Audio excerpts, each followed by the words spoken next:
Hello, hello. Welcome, everyone. So this is the very first virtual edition of YeurDreamin. Thank you for joining us. Let's get started with the first slide. I'll do a bit of introductions and then also tell everyone what we're doing today. And of course, you can see the whole team here on screen.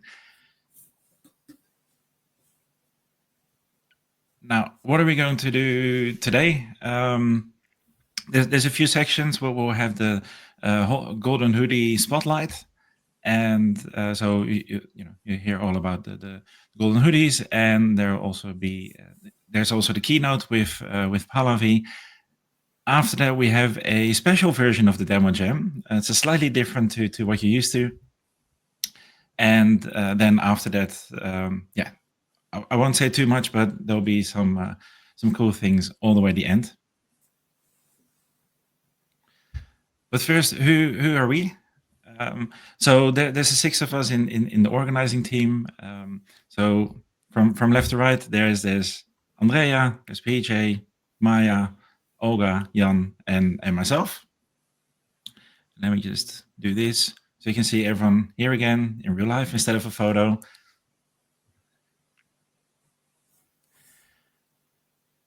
And yeah, as you might know, yeah, with this team, we've been working hard to organize, of course, a in-person event in Rotterdam, which we unfortunately had to cancel, and this virtual event. But also in the afternoon today, we will be going to Amsterdam for actual in-person event again.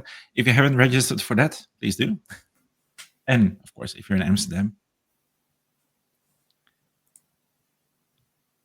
then why do we do this? And you might have seen this on some t-shirts on the website.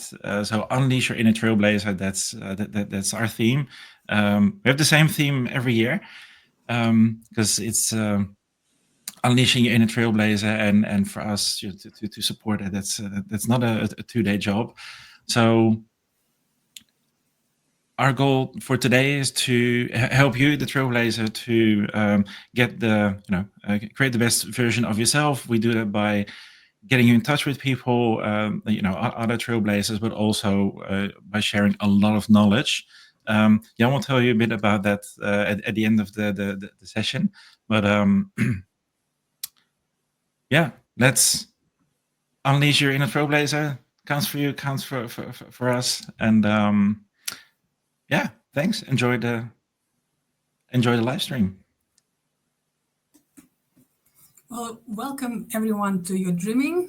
A fair warning, we're live streaming right now. So that means everything you see is happening in real time and you can witness it on our YeurDreamin YouTube channel. So if you have any questions, feel free to put them on, in the chat you see on the right-hand side. Maybe you have questions during Q&A or just general questions during the live stream. So we will be monitoring them actively and answering when we have a chance. Just a quick note, you need to be logged in into YouTube with your user to be able to post in the questions in the live chat. So after the event ends, all recorded speaker sessions will be available on our YeurDreamin YouTube channel. Also, the full recording of this live stream will be available there. And so in case you missed anything, you will be able to rewatch it. And please don't forget to post and share about this event on social media using hashtag WD25. So before we jump into the content, yes, next slide. I think it's good to remind everybody what Salesforce community is, because we have some people who've been there in the community for a long time. We have some new people joining as well. So for those who may not be familiar, the Salesforce community is a global network of users, professionals, customers, and partners who want to learn, grow, and support each other within Salesforce ecosystem. So it's highly collaborative. That's one of my favorite parts about this community. And that community always offers mentorships and free learning opportunities, and also real world experience to help people advance with their careers, which is amazing. And some of the key parts of this community, of course, different groups, such as Salesforce user groups. These groups are local meetups for sharing knowledge. We have, of course, Trailblazer community, which is an online forum organized by Salesforce. We have our MVPs and ambassadors, who are recognized experts who known for giving back. Salesforce Saturdays, informal weekend learning sessions, and of course, community-led conferences, also known as Dreamin events. So YeurDreamin is also one of these conferences. So again, for those who are very new to this concept, a Dreamin event is a community-led conference organized by Salesforce professionals, admins, developers, architects, so people just like you and me. And this event open great opportunity to learn, network, collaborate outside of Salesforce official conferences like Dreamforce. And some of the well-known events include, YeurDreamin, of course, like that we're doing right now, which is a Benelux conference. We have London's Calling in the UK, Midwest Dreaming in USA, and French Touch Dreaming in France. So if you have an opportunity to attend those, I will very much recommend it. It's lots of fun. You get to see expert-led sessions, get hands-on training and demos, and keynotes from Salesforce MVPs and influencers. So now, welcome to the fourth edition of YeurDreamin, and we're very excited to bring together professionals from across the Benelux Salesforce community and all over the world. This event, of course, is non-profit and completely run by volunteers, and our goal is to create a unique opportunity for learning, sharing, and networking. So, of course, this event will not be possible without our generous sponsors, PDF Butler, Amrod, Trailblazer Community, Slice Bread, Sharon Picks, and Cloud Muscle. And we would like to give a special thanks to YeurDreamin, which is our sister dreaming conference, which just took place last week in Dublin. We greatly appreciate your generous donation and that helped us to make this event happen. So thank you. So today we have over 400 people registered for the event, attending from all over the world. We have people joining from, of course, Benelux region, Netherlands and Belgium, also USA, India, and Germany. So let's make this a great event. Please engage in the chat, share your thoughts on social media with hashtag YeurDreamin25, and most importantly, enjoy the sessions. Now let's get started.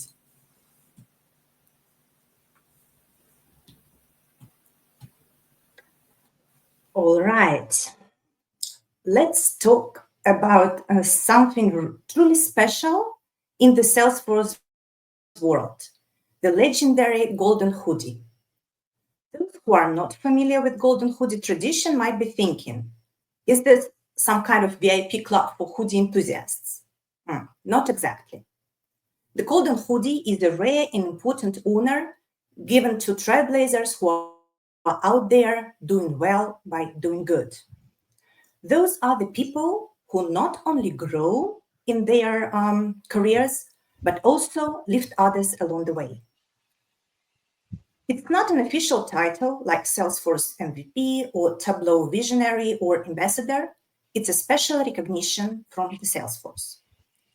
It all started in 2014 when a Salesforce admin shared her inspiring story at Dreamforce, and the audience loved it. Over the years, the recognition evolved, honoring individuals from all backgrounds, whether they were switching careers, skilling up, or making a significant impact in the community. But here is the fun part. It is not an award you can apply for or win by passing an exam. No, there is no formula. Salesforce keeps an eye on the community, looking for those who share their knowledge, support others, or have a true spirit of a trailblazer. And when they find them, bam, Golden Hoodie moment. Now, let's be honest. While the hoodie itself is super cool, it's not really about the swag. It's about the stories, the inspiration, and the message behind it, that everyone in this ecosystem has the power to make the difference. And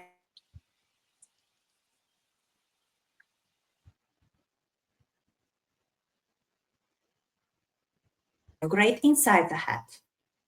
Our guests will share what this recognition truly means and why community support and groups play such a key role. We'll hear about 3 very different journeys, each leading to a successful career.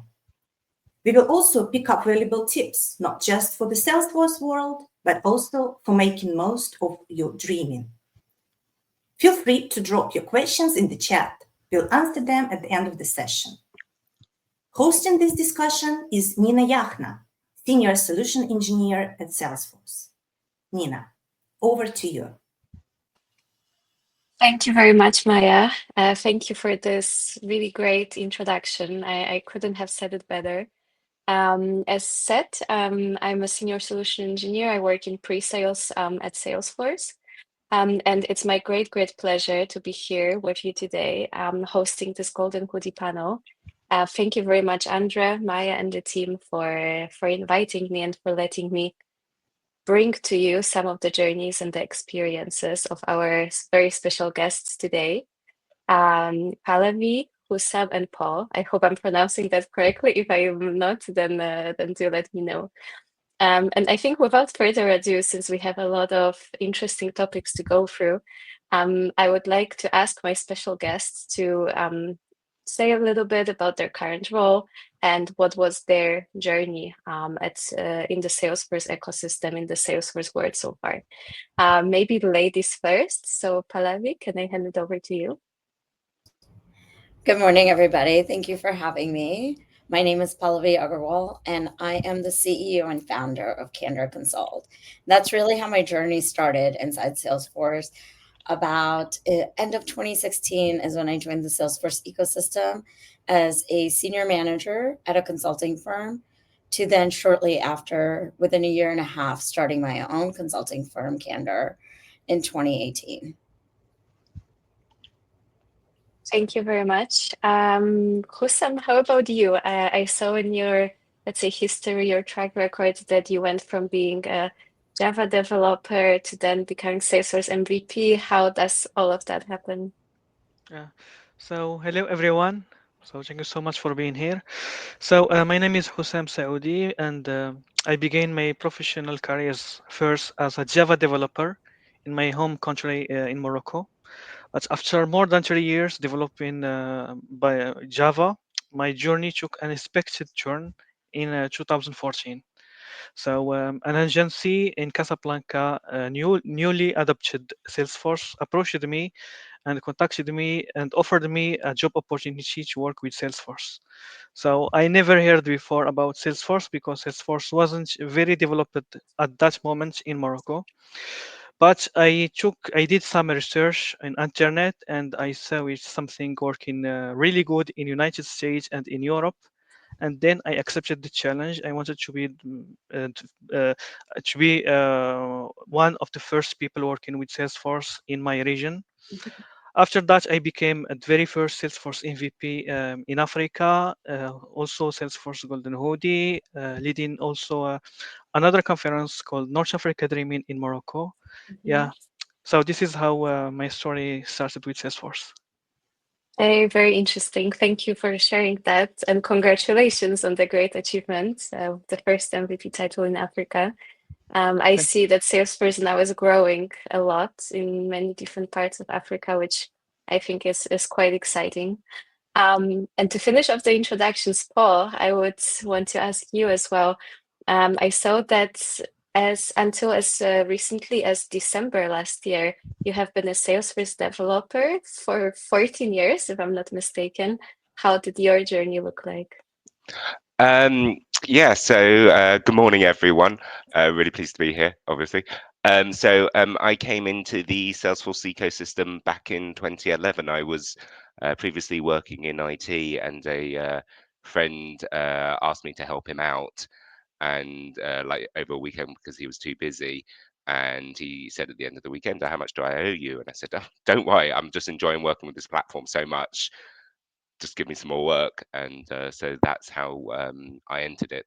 And since then, I've been a Salesforce consultant for nonprofit and small businesses. Um, and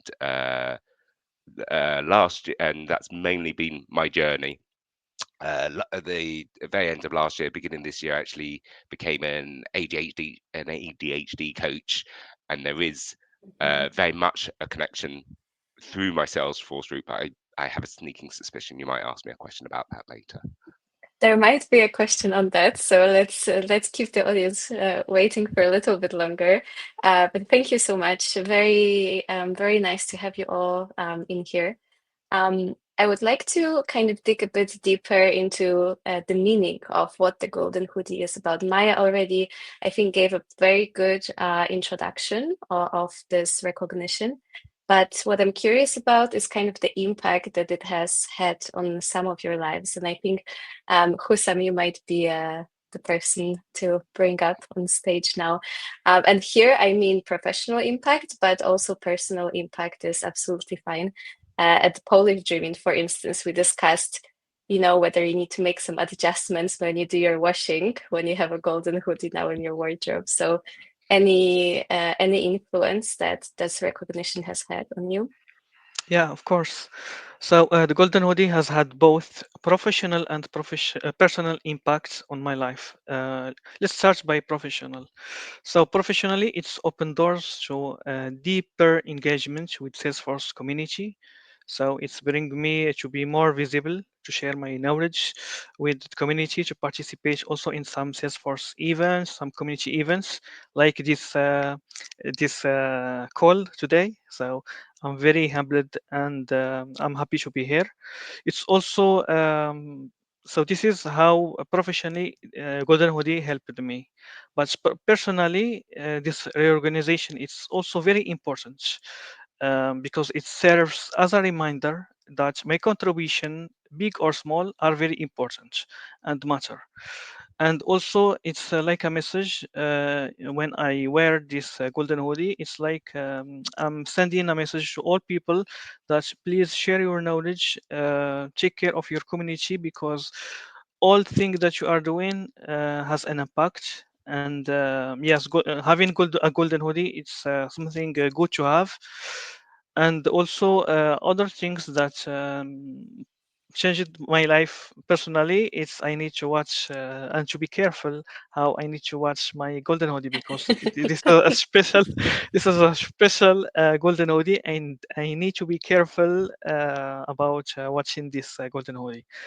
Mm-hmm. um, Other thing personally, when I wear this golden hoodie and at any Salesforce events, people can come and say to me hi and start the conversation with me without any problem, because they know I'm a Salesforce golden hoodie, and they can come to take pictures with me, saying that, oh nice, you have a nice jacket, can I touch your jacket please? So this is something also very nice personally. Yeah, Mm-hmm. so this is my Sounds experience. Yeah, sounds like a very interesting experience, and I can really see how people would be very attracted in your hoodie and wanting to come to you and speak to you. But it's also a nice kind of way of showing that you're open to that and you're open to that contact. You mentioned the community and being able to really be a part of that and kind of support the community around. One of the biggest topics I try to do myself outside of my official work and my role at Salesforce is that I really try to support the local Trailblazer communities. For me, it's mostly in Central Eastern Europe because that's kind of the region I mostly work with. I'm originally from Poland as well, but these community groups are all around the world. And here, Paul, I wanted to ask you about those communities. I know that you have been and you are heavily involved. You are, for instance, a co-leader of the Amsterdam user group. You were also a founder, one of the founders of the nonprofit Dreamin. Is there anything that you particularly enjoy about them, or you think something that's very valuable about them? Um, Thank you. I mean, just hearing the question, there was it. The community group network is just a huge part of my life, and it's actually quite hard to say what I enjoy most about community groups because there's so much to it. So what I'm going to think about what I want to do is just start with explaining how I get involved, how I got involved, because I think that puts a lot of context to it. When I went to my first admin group back in 2014 in London, my fellow panelists may not, and certainly the organisers may not realise it, but I was shy and socially awkward. There I found a safe and welcoming place where I could be myself and express my love for all things geeky, and also practice my social skills with a group of people who are warm, welcoming, and non-judgmental. This really helped unlock parts of me which were hidden away and gave me a chance to breathe. Fast forward to 2017, and I arrived in Amsterdam. So together with Andre van Kampen, who's many of you know, who's one of the organisers of today's event, Sergey Ehrlich, who's now working at Salesforce, and another, we started the official Amsterdam user group. And it was all unpaid and, quite frankly, time intensive. But the rewards have been immense. On a personal level, to create a Dutch version of that safe, welcoming space, and to pay it for that others created for me, and to pay it forward, it's been amazing. Like, words can't express. But also when I see user group and attendees who are my friends, I mean, it's not just the people; they really are my friends, and so I guess that's an obvious benefit. I have moved now to Glasgow, to Scotland, but I track their progress on LinkedIn. I log on and I know I've played my little part. So hopefully they're aware too of how much they've helped me. Now, on a professional level, I'm now reasonable at many logistical things, which I wouldn't have had an opportunity to do otherwise. Whereas organising something for 10 people used to stress me out, it has to be at least 80 people now before there's any hint of a stress. And also I can spot a painful presentation at 100 paces and just help the person who's doing that presentation in the same way that I've been helped. But most of all, I think it'll be clear it's the people. As well as mentoring, you're always learning from the mentees. I've met trailblazers and been to places and had experience that I would never have had otherwise. So just very quickly, just a couple of examples, whether it's being on the Salesforce boat during Amsterdam Pride, which my t-shirt, which I'm very happy about, visiting a new friend in Bulgaria, and I didn't like traveling, to present at their user group, or doing a litter pick on the canal after YeurDreamin. It's both been fun and enriching mentally. So I've never volunteered to benefit, but I find I always benefit so much. Thank you so much. I think it's a very inspiring example of just in how many ways the Trailblazer communities have a huge impact. I personally also experienced the same, even without being a member and joining every single time, but visiting the different community groups and meetups from time to time. I absolutely agree. And your presentation skills seem to be very, very good now. You're very confident. So I think it's just one of the ways in which it really shows how we can also upskill by joining these groups, not only in Salesforce, maybe knowledge, solutions, technology, but also on many different levels and many different areas. Thank you very much for sharing that. I would like to talk a little bit about risk taking, because maybe going into a community meetup is not too much of a risk, although for some people it might be. But I think an example of a very big risk that was taken here, at least from my perspective, is what you, Pallavi, did when you created your own cloud transformation consulting firm, the one you're working at, you're leading now. I wanted to ask you, what made you take this big and potentially risky step and become a business owner? Yeah, and you'll hear definitely more about it in the keynote as well, with the real journey of what it took. But it was a risk, but it wasn't a risk, was the best way to put it. The best advice I had when I was starting Candor was, what do you have to lose? And I thought about it, and I really sat there. I was in a friend's office, a family friend, and he was like, what do you have to lose? Why don't you start this firm? You've been talking about wanting to start your own business for years. And I was like, time and money. That was my risk at the time, right? And then I thought about it, and I was like, wait, actually, time isn't a risk at all, because I'm going to learn. Even if I fail at this, I'm going to learn something. So time will never be lost.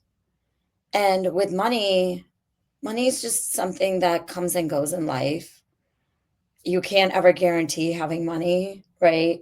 I've been through multiple scenarios in my life where I had great jobs, I had good disposable income, to I'm living dollar to dollar because I decided to go back to school or whatever, and circumstances change. So in that regard, I was like, I guess there really isn't that much of a risk. And what's the worst that can happen? What's my plan B? My plan B is I just go back to the industry and get a job.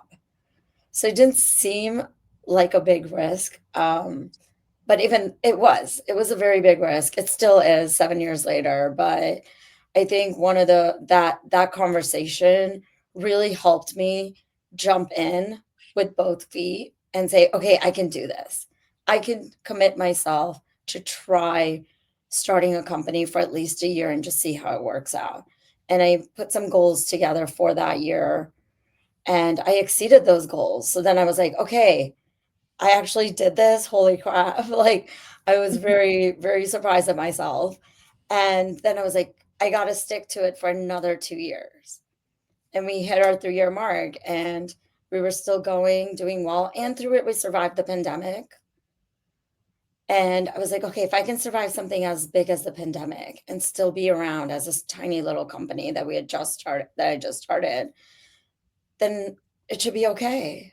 And so after that 3-year mark, surviving through the pandemic, I just never looked back. And I think one of the biggest success factors for me at Candor is not me, actually. It's our beautiful team. It is the dedicated team that we have today that believes in Candor, that believes in the work that we do, and really, really takes the passion and the culture of Candor and exuberates it with our client delivery. Mhm. It seems like you created a sort of a community on your own then within Cantor. I really like what you said, and I think for many people, kind of taking a step back and looking at it, that it's not a huge risk, that maybe you can always go back, or you can, go back to how you're doing things now, more or less, is always an option. So there's really not much that you can lose. I think this is a very important lesson for anyone wondering if there's another path they should give a try, basically. Yep. Okay, thank you so much. And yes, I hope as many of you as possible who are here today will be able to make it to the keynote. I'm really looking forward to that. Paul, I saw that you also, and you mentioned that already, took a big transformational step as well, and not in terms of creating your own consulting firm, but you did change your role completely and you became an ADHD coach. Can you tell me what that Salesforce connection is? Yeah, really happy to do so because I regard it part of my, not particularly modestly, but I regard it part of an incredible journey because I've had that experience. So I've been keen and been able to articulate that I love enabling others and unlocking potential. I've been doing that for some time. It's often been for my Salesforce clients when working as a consultant at various organizations. It turns out that the clients I work for, time and time again, would be highly intelligent but easily distracted. What I didn't realize was that this is a very common ADHD trait. My clients had chosen me because even during the initial meetings, we worked well together. I could understand them and instinctively knew the appropriate workarounds to gently pull them back on track if there was a distraction. But also, I didn't go through things in a particularly sequential order. I forewarned my client after a while. I forewarned my clients of this, and they didn't mind because they knew that I would cover the work, just not necessarily in the order that they expected. And I now know that this is part of my own ADHD. It's got its advantages, and it means that I often challenge conventional wisdom and offer a different viewpoint, which can be factored into whichever project that I'm working on. So sometimes it's great, and sometimes it's like, well, we've heard and actually we want to do this, and that's fine. That's all part of the conversation.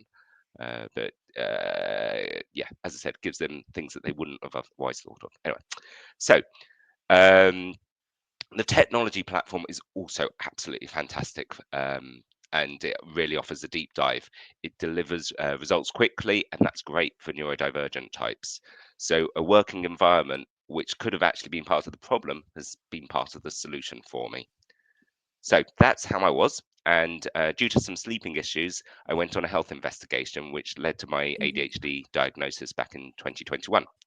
And I also got an autism diagnosis thrown in for free. And I wasn't really expecting both, but you get the diagnosis, you go on a journey, and then you learn more about it. In hindsight, it's obvious, but thanks, that's hindsight. So right now, I want to pay it forward, as well as have a good career. So it turns out that listening as a consultant and helping people take a pause from their daily activities to work out what's best for the future is a surprisingly transferable skill. So I wanted to become more involved in the ADHD ecosystem. So being an ADHD coach seems the best of both worlds for me. And given my interactions, it possibly comes as no surprise. Well, it now comes as no surprise that many of my clients are from the Salesforce ecosystem. So I've managed to link the two. And also because I've had these wonderful opportunities, I'm very happy to, and I want to explain about ADHD because it's like the science around it is all changing. It used to be thought that you could have ADHD but not autism, and now you can have both. And like so few studies have been done on women, like a terribly few amounts. So it's just a good excuse and opportunity to explain what's going on to people, and so I'll always take any opportunity to do that. Thank you very much for sharing that, for kind of opening up with us as well about your journey. It's a very fascinating one, and I encourage everyone who's here, who's in this panel, watching it now or rewatching later, to also check out what Paul is doing. And if you have any questions, I'm sure he'll be open to answer. If I may cheekily say, yeah, absolutely. So I blog about ADHD and Salesforce. Before I realized that I had ADHD, there's a whole series of blogs saying, here are reasonable accommodations if you struggle with learning, if you struggle with taking exams, if you struggle with social interactions. And kind of my journey's been documented. So on my website, naturallypaul.com, you can see those, and I'm really happy to answer any questions that anyone has. It's part of that joy of the community that everyone just helps each other out, and I've bought into that, so that still continues very much. Thank you, Nina. Perfect, of course. A question for you, Hussam. Sorry that you've been kept a bit quiet for a longer time. I'm very curious about Morocco. I have some colleagues from Morocco who are working, for instance, towards female empowerment in the country. You're here today among all of us, the only one from Morocco, and I see you're quite engaged in your home country as well. Can you explain a little bit what you do there, and why do you think it's important to encourage new investment and encourage activity? Yeah, so as the only Salesforce MVP from Morocco, I feel like a strong responsibility to actively encourage investments in Morocco for several reasons. First one, economic growth. So Morocco, or the African continent in general, has a lot of untapped potential, especially in the field of technology and innovation. By encouraging investments, I believe that we can create more job opportunities for young people, and also help to grow our economy. But also because we have talent. In Morocco, we speak several languages: Arabic, French, English, and a little bit of Spanish. And we have a growing pool of talent, especially in tech and engineering. And by attracting investments, we can give this talented individual more opportunities, and also give our customers some resources that can help them to grow. But also because for me, I have a personal reason. By encouraging investors to come to Morocco to invest in, let's say, in my region in general, North Africa or Africa, it's something very important, because I wanted to be, it's not like bring in money, bring in capital. It's something more related by created history. So one day when everything will be very, let's say, more, when we will have more customers here in Morocco or in Africa, one of the reasons will be me, because I encouraged investors to come and invest. And I can feel this in Morocco, because today we have many local customers buying Salesforce, working with Salesforce. It's something today it grow, and I can notice this also in my community events, North Africa Dreaming. So each year we receive more people, we receive more, let's say, companies. So, and this is also something that encouraged me to continue and encourage companies and people to use Salesforce as a field. So this is why I'm motivated also to stay here in Morocco, to give an example. Yeah, and I know that I can influence some people, and for this reason I'm seeing here in Morocco, even if I received more interested opportunities outside in Europe or in United States, but I prefer to stay here in Morocco, because I can do what I am doing from Casablanca, and also to help my country, my region to grow also. So this is the reason why. Thank you very much. I think it's very, very inspiring, and I see a similar kind of wish or hope from some of my friends also in the ecosystem, working in countries which are maybe still on the development path, or at least in terms of digital transformation maturity. Some places where there are a lot of companies that can still really benefit from solutions like Salesforce. So fingers crossed, and best of luck for your efforts. And talking about Salesforce and kind of making it, using it to the best, in the best possible way. Pallavi, I noticed on your LinkedIn profile, you say that one of the goals that you have is to help organizations unleash the full potential of Salesforce. And here I wanted to ask, why do you believe that's needed, and how are you kind of approaching this goal? How are you trying to achieve it? Yeah, I can definitely answer that. But before I do, I just want to shout out for Morocco again, because I went to North Africa Dreaming, gosh, Hassan, what was it, like 2-3 years ago? And such a beautiful country. And North Africa Dreaming, the event itself was amazing. I highly encourage everybody to go to. I'm not getting paid to say this. I'm just telling you, it was a great time. It's a beautiful country. I was very, very well surprised by it. But talking about transformation and unleashing the potential, right, of Salesforce, that was part of the reason I started Candor. I've been doing consulting for, I'm going to date myself, like over 20 years now. And, we, at times we get lost in building the solution versus why we're building the solution and what it's really intended for. And that's really what it's about with unlocking and unleashing the potential. We also don't always pause and take a step back to think about what the solution that we're building, how does this support overall business? What is the long-term goals? And so when we're helping customers, we're coming in to solve problem A. But there's probably problem B, C, and D, but they don't even know it's a problem yet because the technology is new to them. They don't know what they don't know. So it's partly our responsibility as consultants to also guide them through that journey, to show them the art of the possible through these wonderful products that Salesforce has, right? To really, really help them figure out, how do we take this one problem and solve for it, but really uncover all the things that are possible and potentially solve for 100 other problems that they hadn't identified yet because they didn't even know what they didn't know was possible with Salesforce. And when you give them that, that's really unlocking and unleashing the potential.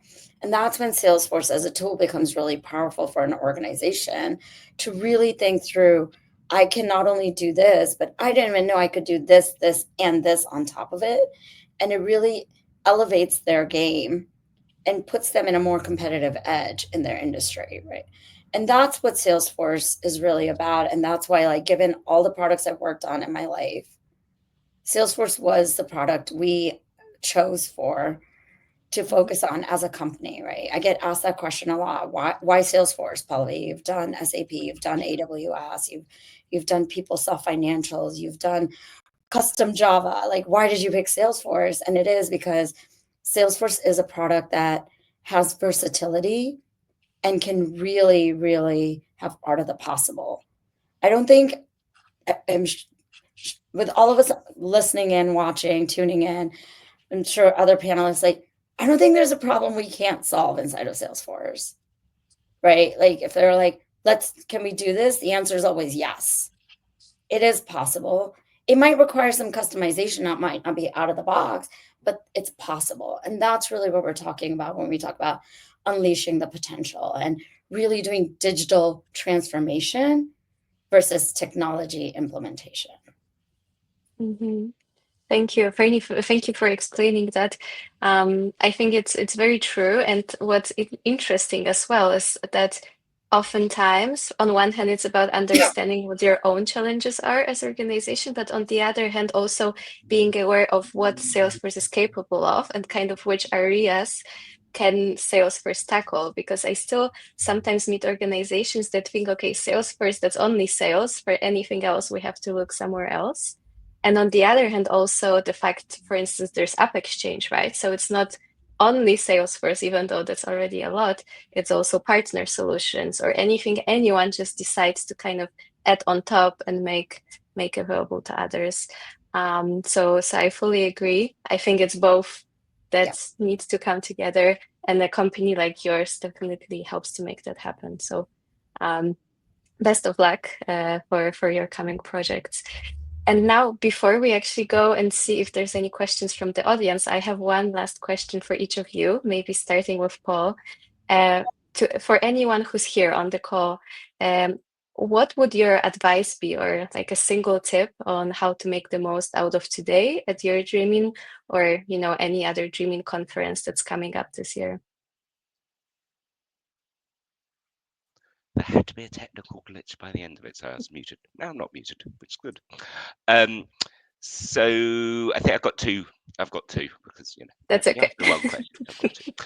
I've got two. For the virtual part, kind of with my neurodivergent hat on, you're not going to be able to see. There's 35 sessions going to be released very shortly. You're not going to be able to see them all today. So pick one or two that you can really get into and that call to you.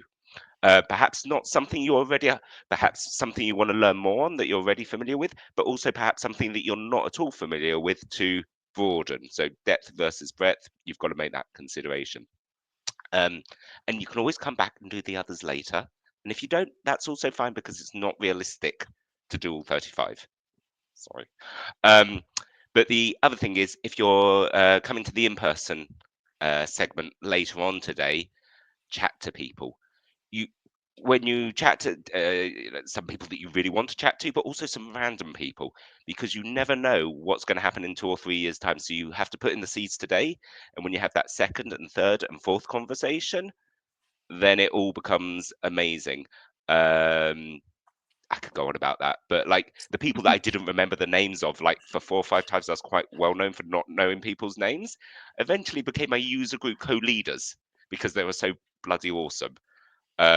So yeah, you just never know where these things are going to lead, basically. So that kind of an open mindset is just leads to rewards. And also, whoever you chat to, everyone's come for similar reasons, so you're going to have a good conversation with everyone. Yeah. Thanks Thank a lot. you, Nina, as well for hosting and asking these lovely questions. Thank you. Hussam, over to you. Any tips? Yeah, well, I can add that you need to set a goal. Why you are here? Are you here to learn more about Salesforce? Are you here to network, or are you here to hire people? Because this is also something important for some companies. Plan your schedule. So review the agenda. Plan your schedule in advance. Choose and pick 1 or 2 or 3 sessions, and you can watch others later. Network, so identify key people that you want to reach out to them, so you can reach out to them. If you are in Amsterdam, go after the virtual part to in-person part. I think it will start at 4 p.m. So if you are in Benelux region or Amsterdam, please go to in-person events also. Use social media. So don't hesitate to post about YeurDreamin event, about today, about this conference. You can use the hashtag YeurDreamin25 because this is also something very important. Take a note and also follow up. So after the conference, you can reach out to people and talk about with them. So this is some advice that I'm giving to people. Thank you so much. And thank you for today for your participation as well. And then Pallavi, anything that you would add? Network. I started in the ecosystem not even knowing about this beautiful community. And I remember how nervous I used to be when I got there and shy, believe it or not. No one would believe I'm shy today, but like I used to be very shy. And because I didn't know what I was doing. I didn't understand the community. I was still navigating, trying to figure out where I fit in. And it's okay. Ask for help. Tell people why you're there, right? Like as mentioned, set your goal or your intention, follow up, take notes, go to sessions, learn, but also network in a way where it's authentic to you. And be authentic. This community has been, I mean, I've been around for a while, and like this is probably the safest community to be yourself in. It's been a very welcoming, uplifting, judgment-free zone, very accepting. And I would say who I am today is 99% because of the community and how much support I got when I joined the community, and where I am today because of the community. So as you also grow in that community, give back, because I still meet people who were like me when I joined the community back in 2018. And it's just a blessing to be part of this community. So don't be shy. Thank you so much. I think it's a beautiful way to kind of almost finish. Let's see if there's any questions, but to kind of just reflect on how strong, how big the power of the community is, of the Trailblazer community we have, of the groups, of community events like this one, like YeurDreamin, and just how much impact the words and advice you shared today can have. At least on me, I'm already very inspired. So I'm sure some members of our audience are as well. I see Andrea joined. Hi, Andrea. Hi. Yeah, we do have a few questions. Well, funny thing is we have a lot of, how do you say that? Comments. I will show the comments first, and then we'll end with the questions. It's actually really good to see. For instance, there's this one about North Africa dreaming. Then also keep it up. Now one for Paul. And I like this one. So yeah, always good to hear this type of comment. Actually, about North Africa dreaming. Again, let's all hope we can let's all go to North Africa dreaming. And okay, one more about North Africa dreaming.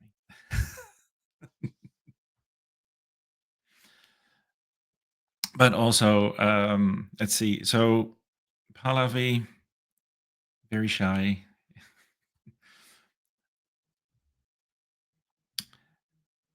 And just about your company name. That's a very nice one. I think this really fits well also with the community and the conversations we've been having here. Now, sorry. And there's this one more general about the Trailblazer Community Groups program, and indeed the Golden Hoodie program is one of them. Thank you, Renee. Then a question. Sorry, I'm just looking through the list of comments too.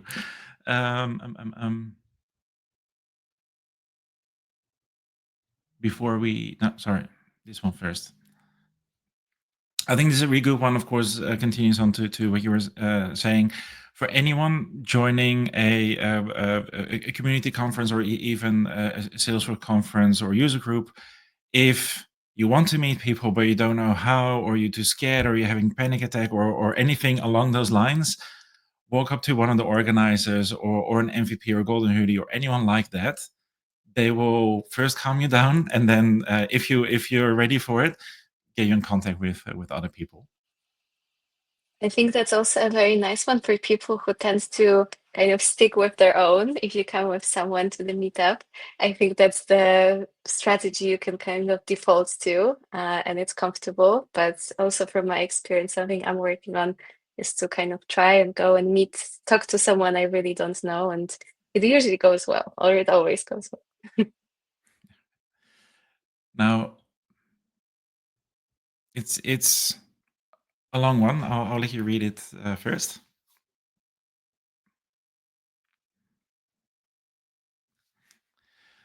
So, of course, events like this, you definitely need sponsors. And also, I'm not sure if you want to answer this now, but definitely get in touch, of course, with each other.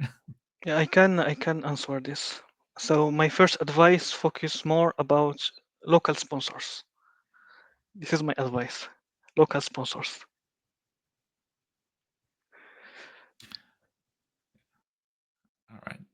And indeed, local sponsors, local events, local communities. And talk about local, I'm not sure if I'm allowed to say it, but Pallavi, is it 5 a.m. where you are, just to show commitment to the community? 4:53, and I'm not a morning person, so I really love you guys. That's why I'm here. Thank you. That's that was all the comments for now, unless I missed one.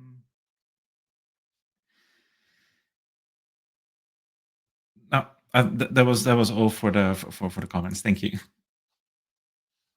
Perfect. In that case, I think unless any one of you still wants to add something, I think we're right on time. So thank you very, very much again for your openness, for your tips, for sharing your journeys, and for kind of the future, willingness to connect, to talk with anyone who's there in those events, trying to learn more, trying to get some advice, or just connect and network, which we learned is a very important thing to do at community events. So thank you very much. And I hope every one of you also tuning in online will enjoy your day today and learn as much as possible. Thank you. Thank you. Bye-bye. And back Bye. to Maya.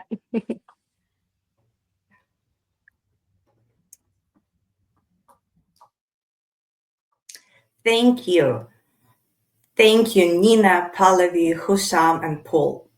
We absolutely loved hearing from you, and I hope everyone found it as insightful and engaging as I did. Now, as we continue with the next session, I just want to check in with all of you. How is everyone doing so far? Say hi in the chat. I hope you are feeling inspired and energized. All right, let's keep things moving and get ready for the keynote. It is my pleasure to present Pallavi Agarwal, the founder and CEO of Kender, a dynamic Salesforce consulting firm based in Washington, D.C. With over 16 years of management consulting experience, Pallavi has become an expert in guiding organizations through successful digital transformations.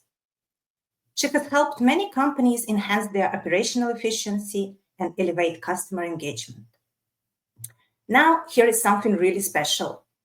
As Andrew said, it is 4:30 a.m. where Pallavi is joining us from.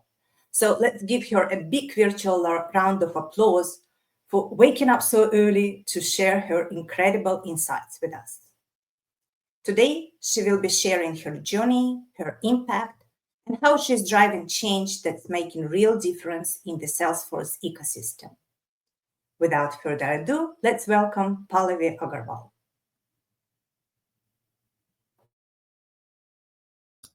Thank you, Maya. Thank you for having me. I'm going to try to hit present and see if this will work.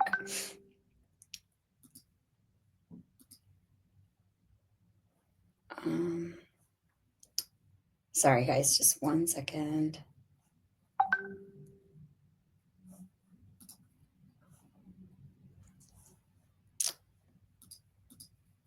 We're having technical difficulties.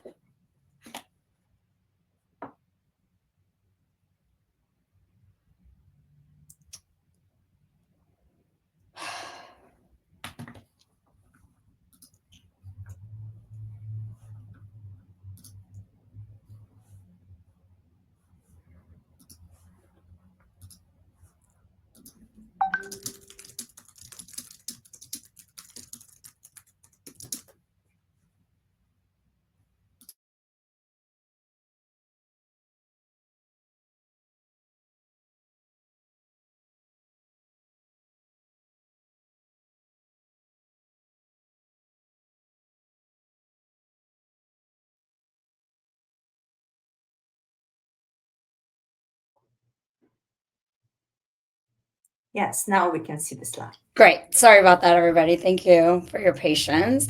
Welcome and good morning again. And before we get started, I just wanted to say thank you to the team for having me. It's really an honor to be here. I know it's 5 a.m., but this is what being part of the community means, giving back. And I love being part of this community. So even though I'm not a morning person, I was like, yes, I will be there virtually if I can. So thank you again for having me. A little bit about me when we'll get into that, but I also want to take a minute to thank our sponsors for making this event happen. And thank you for the YeurDreamin organization team. It's a lot of hard work behind the scenes to make this event happen, even virtually. There's a lot back chatter that I'm seeing as well with the team supporting to make even this keynote happen. So I just wanted to take a minute to thank them for organizing this wonderful event, thanking the sponsors for making the event happen, and most importantly, you as the participants who are here today. Thank you for being here, because I always say if you weren't here, I'd be speaking to an empty room. So I really appreciate you all being here. So a little bit about me. I wanted to start off with just talking about who I am as an individual. So my name is Pallavi. Pallavi. I hear Pallavi. Believe it or not, I get paella on autocorrect a lot. So names have some significance, and me being Indian really is something I'm very proud of. Being of Indian origin, being born in India, moving to America at a young age. But my name also goes deeper than that. In Indian culture, we really believe that names help shape your personalities, really help build out who you are as a person through and through your life. And they have real historical significance against it. So my name actually means flower bud or new shoot.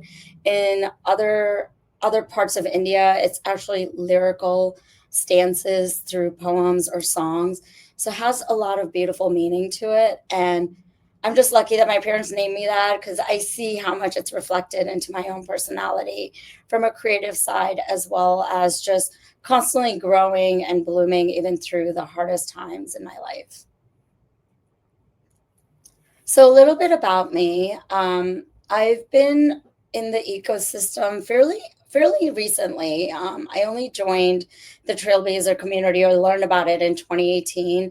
I started working with Salesforce at the end of 2016. So fairly new into the Salesforce ecosystem, but have been consulting for over 20 years now in Fortune 100 and Fortune 500 companies. And we'll get into my career journey soon. But I've also been a design architect and a design ambassador for the Salesforce community. I was honored with the Golden Hoodie by Parker in 2023, which was probably one of the biggest moments in my life. Very humbling.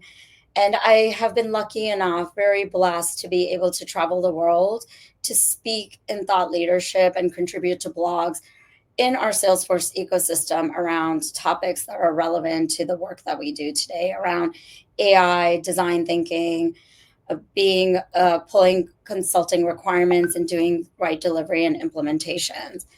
Outside of that, I'm also the board leader for the Women Founders Group. So any women founders in the audience, like those who have your own companies, please personally message me. We have a wonderful community group inside of Salesforce where we really support each other.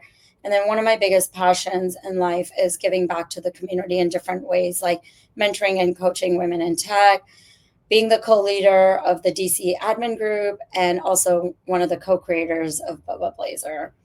Outside of doing all the things that I do, I really am passionate about snowboarding, traveling the world, and hiking different mountains through the world when I have time.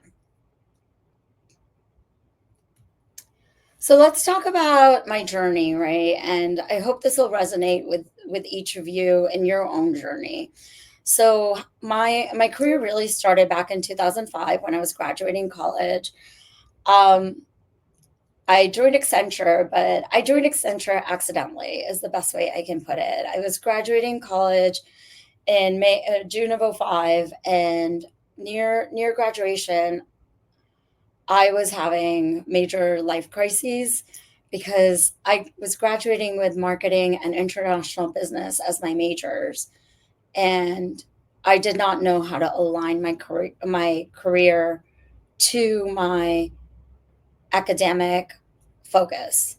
For marketing at the time, it was all telemarketing jobs. You had to start by cold calling because that's just how it was back then, and that was just not something that I could do. It was not in my DNA. And for international business, I think from a global scale, it was still sort of new of like, what is international business? And my school, being one of the top schools in the country, luckily just happened to have a consulting panel. And literally the sign on the door at my school said, "Don't know what to do with your life as you're graduating, come join the consulting panel." So I went to the consulting panel. It was Accenture, Deloitte, KPMG, and Booz Allen.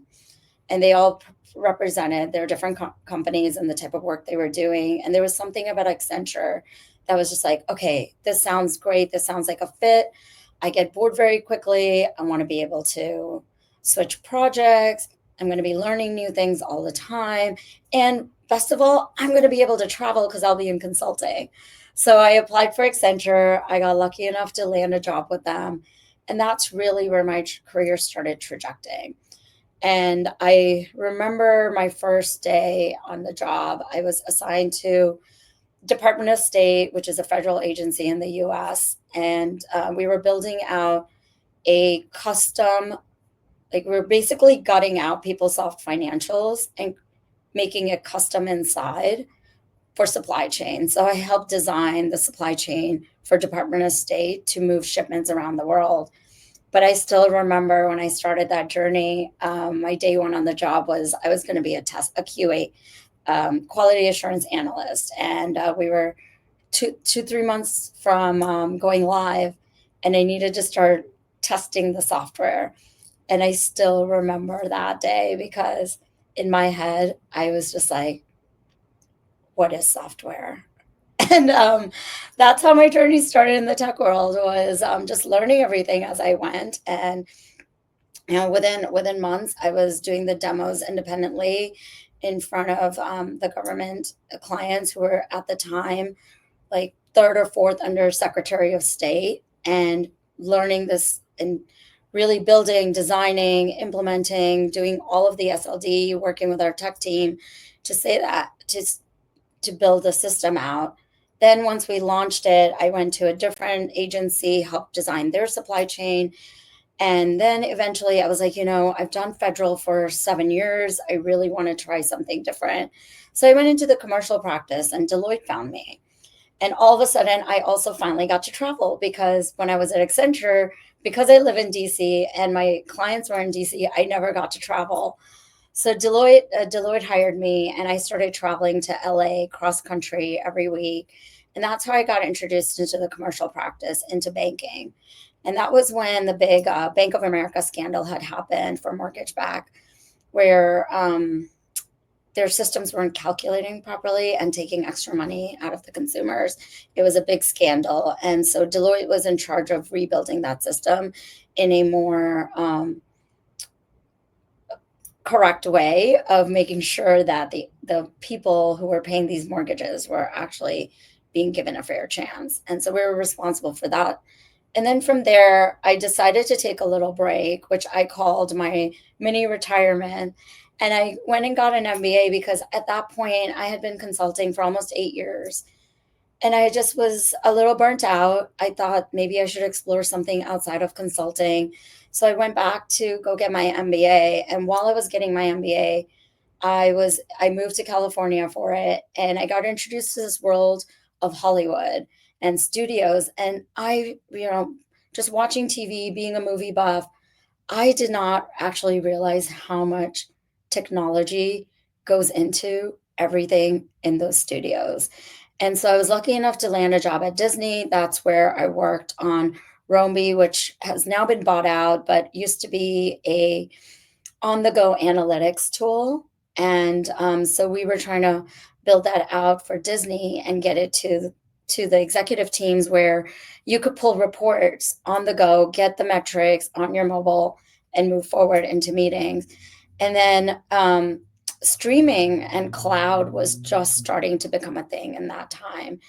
And so I moved over to Fox for an internship and actually helped them QA their streaming app, because we were just launching all the companies, all the studios were launching their own streaming apps, and there's actually formulas that go into it. In America, at least, is for a 30-minute show, you have to have X number of minutes of ad time, and then you have to break that into segments.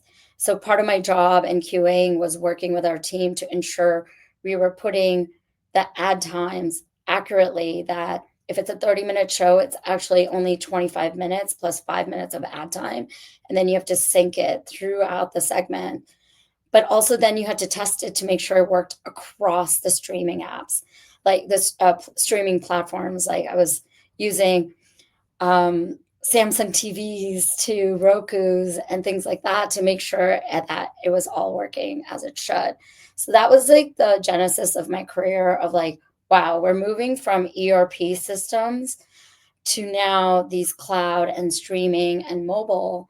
And that's where, after my internships and my MBA, I actually moved over to Silicon Valley and went to start work for a startup consulting firm. So I went from like hundreds of thousands of employees to being employee number 10 at Verity Consulting. And that's where I really saw what the startup world looked like.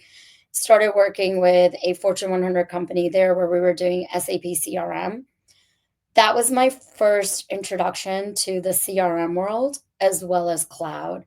So we were actually gutting out Oracle ERP and implementing SAP CRM.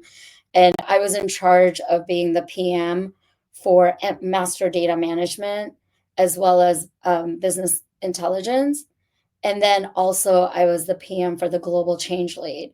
So I was at the front and the back end of the CRM cycle, as well as then how are we going to do change across the world for this big implementation to ensure that there's right adoption, users are getting what they need, and that it's a successful system. So I did that for a while.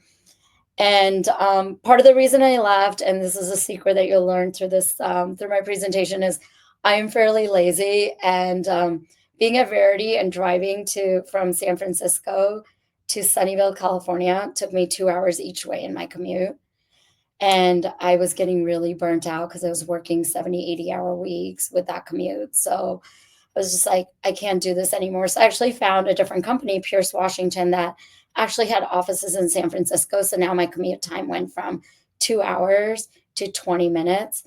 And that was the only reason I joined that company, was their offices were local. And first time ever in the consulting world, I found a consulting firm that only worked 40 hours a week, which I had never heard of. So as a joke, I applied to this company and I was like, yeah, right. There's no consulting firm out there that does 40 hours. And I went and interviewed. I met their team. I started asking how much they work. And they were all like, about 35 hours. I'm like, there's no way. And they're like, no, it really happens. So I was like, okay, let me try it. And I remember the partners asking me, do you know anything about CPQ? I'm like, no, I don't even know what CPQ stands for. But I still got the job. And within a week of getting the job of and implementing Oracle CPQ, they handed me one of their top financial firm accounts and said, go implement this with a team. So I had to learn Oracle CPQ on the fly as I was leading the delivery for a Fortune 100 financial firm in America. From there, I needed to come back to DC to be closer to my family. And so I started reaching out to my friends and I was like, hey guys, I'm looking to move back to DC. Does anyone know if your companies are hiring? And a random friend was like, hey, Pallavi, my company's hiring. Why don't you just apply here? Send me your resume. So I did. And that company was Acumen Solutions. And believe it or not, I knew nothing about Salesforce. So when I interviewed with Acumen, I got through most of their rounds. And for the final round, they wanted me to fly back to DC for an all-day interview. And I had no more vacation left at my current Pierce Washington company. So I was like, how am I going to do this interview? I can't ask for time off. I have no more PTO left. I need to do this interview. And I remember HR had mentioned there was a conference that the team was going to come out to in San Francisco. So I just asked HR, I was like, hey, the the folks that are going to be interviewing me in this all-day thing, are they going to be coming to San Francisco in the next few weeks for this conference you were mentioning? And she's like, they are. I was like, well, can I just interview there then? Because then it'll also save you money for paying for my flights out there. And HR was a little perplexed, and they were like, let me get back to you. This has never been asked. And they did. They got back to me and they were like, okay, instead of doing a full day interview, we're just going to do an hour for you at this conference. But instead of you meeting one partner at a time, we're just going to put all 5 partners at a round table, and they're just going to do like a firing round with you. And I was like, okay, no problem. Let's do it. Little did I know that conference was Dreamforce. So believe it or not, I interviewed with Acumen at Dreamforce in 2016.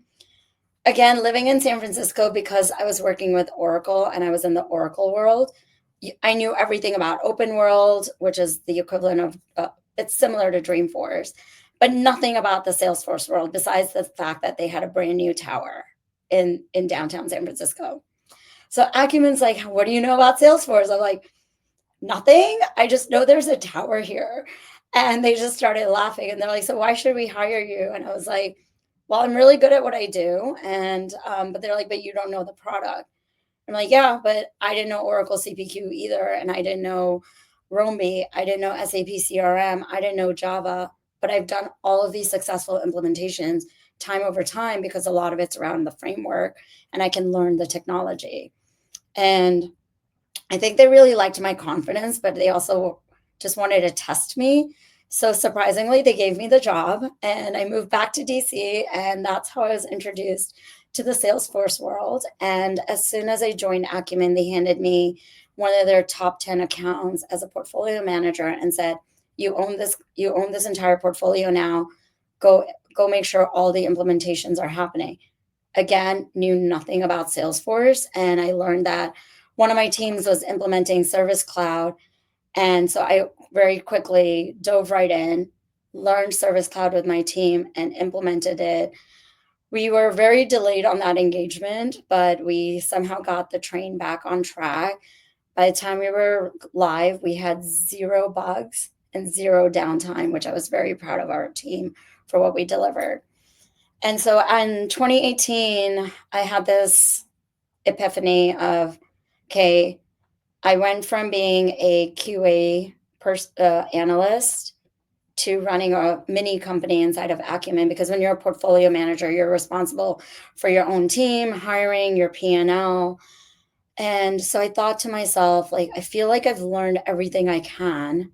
I've always wanted to have something of my own as a company. Maybe now's the time to start it. And what do I have to lose? So in 2018, Candor was born, and 7 years later, we're still here. And the reason I give you guys my journey is to show you that at any point in your life, you can pivot and pivot and pivot some more, as long as it's core to you and you're learning and it fits your needs. Like when I joined Accenture, I was just trying to get a job where I wasn't going to be bored and maybe get some travel. When I joined Deloitte, I was looking for something new and learning a different side of the industry. When I was at Disney and Fox, I was learning mobile and new technologies. And then I moved to Verity to really not make myself a dinosaur, because I think I was 29 when I joined Verity. And part of the reason I did that was I'm 29, and if I don't learn this cloud stuff now, I will become a dinosaur in my career. And then what? Because I could see how much ERP was going away. And so then over time, I just went from Verity to Pierce Washington, because at that time, it was about wanting a shorter commute for my sanity and my mental health. Then it was coming close to be with my family and move back to DC. Then it was something about me, of a dream I had. So every time I pivoted and changed careers or went to a different company, it was because my needs for myself were changing. And I think that's like really the key part is check in with yourself and see where you're at and think about the needs that you have. Are they being met? If not, where can I go? How can I network to get myself to the area to fulfill the needs I have? And then check in again, because those needs do change at times. So along that road was also like pivotal moments that helped me learn to check in on myself through my journeys. So, like there's reflect back on your own journeys and think about those life-changing moments. I always joke that my first life-changing moment was when my parents were trying to get rid of me because they sent me to India by myself from America at 13. I don't know whose parents do that, but I traveled the world alone to and from India back to the US. I think they were counting on me not coming back. Were like, this girl can't figure it out. But I did. I surprised them. Especially the return was very challenging. I was transiting through de Gaulle. I don't speak French. And this is really going to date me because this was in the 90s. You had to buy little calling cards and then find a payphone and do an international calling card to call your family. So I went to the store with sign language, figured out how to buy a calling card, went to the payphone, told my mom, like, I'm safe. I've made it to France. I'm going to wait for my connection to come back to the US. And the only advice she gave me was like, don't fall asleep. There's a lot of theft that happens. Don't lose your luggage. And I was very, very nervous, but I made it back. And, looking back later, like a year or two later, even in college, I was like, wow, what were my parents thinking sending me to India by myself at 13? But hey, I figured it out. So I think I can figure out more in my life, right? If I can do that at 13, I'm sure I can do more in my life. So another pivotal moment was when I accidentally graduated early. I was a double major and a double minor, which in the US usually means about 5 years of schooling. I accidentally finished college in 3.5 years, and accidentally was because I didn't want to graduate in 5. I doubled up on my credits. I would take extra classes and get permission from the university. So I would take on average at least 5 classes a semester versus the 3 to 4 they recommended. And then I took summer schools so I could speed it up a little, but I sped it up too much. So I was going to graduate in December. And that was going to be really, really bad for me because in the US, they just don't hire as much in the wintertime as they do when you're graduating in the summer. And I was very lucky at that point that Johnson & Johnson was actually offering a 6-month internship where you could take a semester off and go work with them full time. And so I was able to do that. I got the co-op. And it was life-changing for me because that was the first time I realized how much I was like not ready for corporate America. It really gave me that early on experience to understand that I was not built to sit at a desk all day in the same job over and over again. And so when I came back to finish my last semester, that's how when the consulting panel came through, it was a light bulb moment for me. Like, this is what I need to be doing because I've already realized I get bored quickly. I want to be able to do new things every few months. And so I entered consulting, and I thought it was just going to be a way to just get some work experience and then figure out where my life was going to go. But I never realized how much I was going to fall in love with consulting. And through and through, I think this was the best thing I'd ever done for myself. And my career just started there. I don't know how many of you remember CrowdStrike last summer, where the entire travel industry was brought to a halt for days because something wasn't tested. And it was like one piece of code that didn't get tested that brought the whole world down for travel. Well, you're looking at the infamous No Test Annie, because I actually brought Department of State down for 3 days where no shipments were clearing any ports in the world for Department of State. And when shipments don't clear the ports when they're supposed to, you actually get fined. So not only did I break the system across the world, I also helped Department of State incur a lot of fines for those days because I didn't test one ad hoc scenario. I tested every other scenario that was like the right paths, the no test paths, but I didn't try to break the system as well as I could have. And some code passed, and it took us 3 days to uncover it and get the system back up and running. That was one of the biggest life lessons I had, because today I can find bugs in less than 30 seconds because I was like, I will never do that again. for a year, my clients joked, and that was my nickname, No Test Annie. And I really had to redeem myself by learning a big lesson in that is like, don't rush through things, quality over quantity, and take your time, take a breath. And it's okay if mistakes happen, but learn from them, right? Mistakes will always happen. We're humans. We are always going to make mistakes. But the pivotal moments really become about learning from those mistakes and moving forward from them and ensuring that you don't repeat the same mistake. You might repeat a similar mistake that's different, but you're learning again. And then, as I mentioned about the dinosaur part, like that was really about switching from ERP to cloud. So stay relevant, right? Like that was one thing that I'm so glad in that moment. This new cloud thing that was happening all around, which people weren't bought into at the time, it was really starting to take off. And I'm so lucky and blessed that I was able to pivot and had that foresight to say, no, I need to go over here and really learn this technology to stay relevant in my career. And I would say today, out of all of these, and there's more moments, but these are the few that I like to call out, is really taking that chance and that risk of starting Candor. Candor started in April 2018. We're about to come up on our 7-year anniversary, but I actually created the name Candor and filed for it in 2015. And it was in the middle of the night where I thought about Candor, or like having my own company. And I was like, what am I going to name it? And at like 3 a.m., I'm just writing words that describe me or people that have used words or adjectives to describe me. And I just started going down a rabbit hole of taking those words, looking up definitions, looking up the words in the thesaurus, finding words that I like, and checking to see if any websites are available for it. And most of the websites were already taken for every word I would find until I stumbled on the word candor, Candor. And I read that definition, and immediately it was like, oh my God, that's me. That is 1000% me.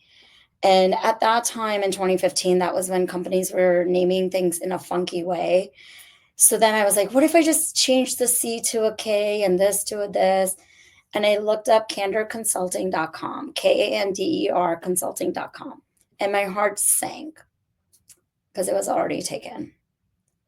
But I was already bought into this name and I was like, this is it. So then I was like, okay, what about Candor Consult? And candorconsult.com was not taken. I immediately emailed my dad and I was like, can you help me figure out how to purchase this site? He helped me figure it out. And then year over year, we just renewed it.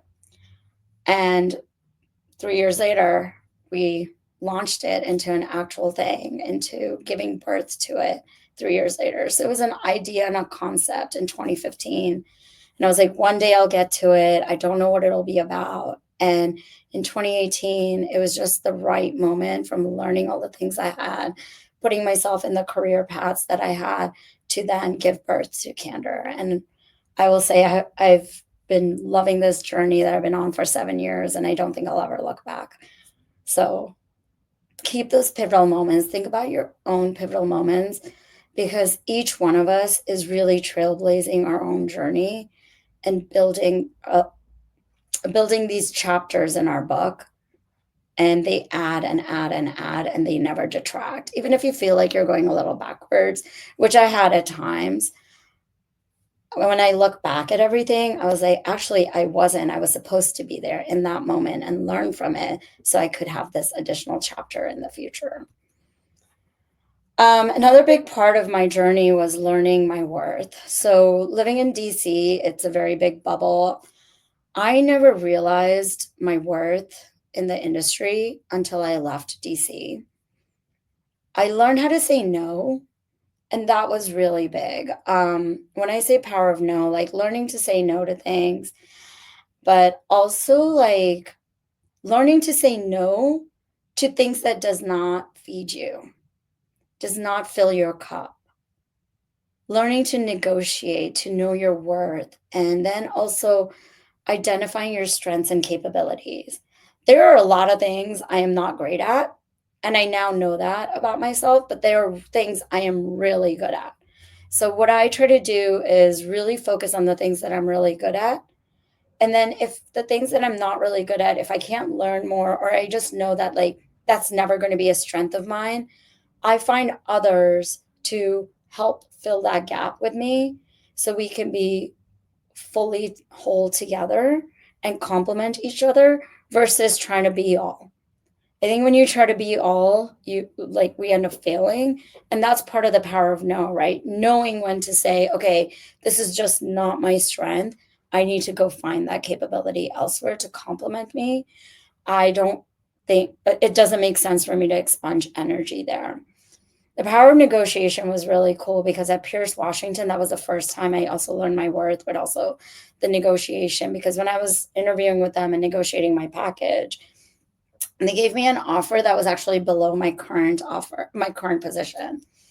And I very politely declined. And one of the partners in the firm called me and he's like, Pallavi, I don't understand. Why won't you come over? Why did you decline the offer? And I was like, well, I'm not seeing progression. Like I met your team. Everyone's been in the same role for year over year. I'm looking for a place that I can grow in. And I want to know that there's going to be a chance for me to grow into different positions in the firm and be part of the leadership team. And he immediately heard me and he's like, I'm going to put you in touch with one of our other resources that you haven't talked to. He's been growing in the company and we're actually putting together a career plan for everybody in our company. I was like, great. Another was like, I wanted certain type of projects and the work I wanted to be able to do and lead teams again. And they're like, yes, we will make that happen. And lastly, I was like, I need to be paid better. This offer is below the salary I received today. And they actually met me on all of those terms because I was able to negotiate. I knew my worth. I used the power of no. I knew my strengths and capabilities. And that's really when I was like, oh my gosh, I can actually do this. And after that, everywhere else I worked, I negotiated. I learned my worth. Even at Candor today, we pick and choose the clients we work with because we know our strengths and capabilities, and we want to really shine on those and give the clients the best in those areas. But I didn't do it alone. I will tell you, throughout my journey, I found my tribe. And my tribe changed along the way, and it still does. And it was always around the needs I had of what I needed in that moment. So I always sought out mentors that were in a place that I one day wanted to be so I could learn from them, because lessons learned in your own life are the best advice you're going to receive from anybody else. So I sought out those mentors who had been CEOs in companies or started their own or changed technologies, and just asked them questions, found time to be consistent with them, and actually verbally ask them to be my mentor. Anytime I find somebody, even today, to say that I feel like I can learn a lot from, I do ask them. I'm like, would you be my mentor? And there are times, sometimes they will say no because they don't have the time, or they don't feel like they're going to do justice to the needs I have. And that's the power of no as well, is for everybody to know when to say no. And then there's times when the mentors are like, yes, happy to do it, but here's what I can commit to you. And having those conversations and those negotiations make it really important and really help set the bar for the relationships you build. And then I've had role models. I have famous role models that I look up to. I have personal role models that I look up to. My father being one of the biggest role models in my life. And then I follow industry leaders to see what's happening, to stay relevant, to be able to learn and absorb, read articles, and see what their journeys look like. Outside of having mentors, role models, and leaders, I also really lean in on my peers who are at different parts of their own journeys, to learn from them, to support them, and have a symbiotic relationship. And then to like check myself and make sure I'm not going crazy, I have my core friends that keep me grounded, that are there to support me, even if they don't know what I do in Salesforce, even if they don't understand the consulting world, because it's important to just find your tribe in the most authentic way possible to ensure that you are being true to yourself, but you're constantly filling your cup as you're pouring yourself out to others. And this has been part of my secret sauce of feeling blessed and lucky. Like we were talking on the Golden Hoodie panel, we were talking about community. I will tell you, the Trailblazer community has given me mentors and role models. I've met industry leaders through it. I have wonderful peers who have now become my friends. And I have this beautiful tribe inside the community, but I also have a tribe outside of the community to ensure that all the areas that I don't have strengths and capabilities on, I have people I can lean in on to get advice, to get support, to really make me whole in a 360 way, to really be as successful for myself and as authentic for myself as possible. So, be true to yourself, be authentic you, true to the core, right? I love that session Parker does, but it really also resonates with me of like me being true to the core for what we did, what I've done with my journey, how I've picked and chosen where I wanted to go for my next career step, even how I built Candor today. Creating the name Candor was very true to my core. I wanted to do something in a way that was disrupting the industry for consulting. I can't tell you how many times we don't get into the 50-page documents and the 200 PowerPoint slides that I used to do in my other consulting firms. We try to keep it simple and succinct and candor, and we're honest and transparent with our customers. And sometimes they take a step back and they're like, wait, we haven't had this before. This is not what consulting is. I'm like, yeah, we're changing consulting. We're going to disrupt it because I want to be authentic. I want to be me. I want to have fun while I'm doing this and really enjoy all the things in my life. And so when I even built Candor, I kept it true to myself of wanting to enjoy traveling, wanting to enjoy my hiking and snowboarding. So I created a global remote company because that was what was the right fit for me. And as we started growing, it became the right fit for our team members who wanted that lifestyle of being able to work remotely, do good stuff, but also have time to integrate their life into work versus having work-life balance. I don't, being in consulting all my life, working those crazy hours, missing birthdays has never been fun for me. Not being available for my family. Like, kid you not, the week my sister was getting married, I was going live with my CPQ. So half the time at her wedding as her maid of honor, I was on a laptop, and that was not okay. So I wanted to build a company that you could integrate life into your work and have it symbiotic. So I'll leave you with that of being authentic. And, my Indian culture, my heritage really is integrated into what we do at Candor today as well, and how I live my life. And I'll pause here to see if anyone has any questions. Polly, thank you so much for sharing your honest and authentic story with us today. Your example about testing a code or not testing a code is very special. I think it is important to share not only success stories, but sharing real life examples. And this is very important lesson here. We are allowed to make mistakes as long as we learn from them. And I love seeing how this has resonated with the audience, judging by the comments in the chat. Okay, let me read some of the questions we have in the chat. Sure. Your journey as a trailblazer is truly inspiring. Looking back, what is one piece of advice you would give to someone who is just starting their career in the Salesforce ecosystem? Like for the newcomers who want to enter the ecosystem now, how can they start?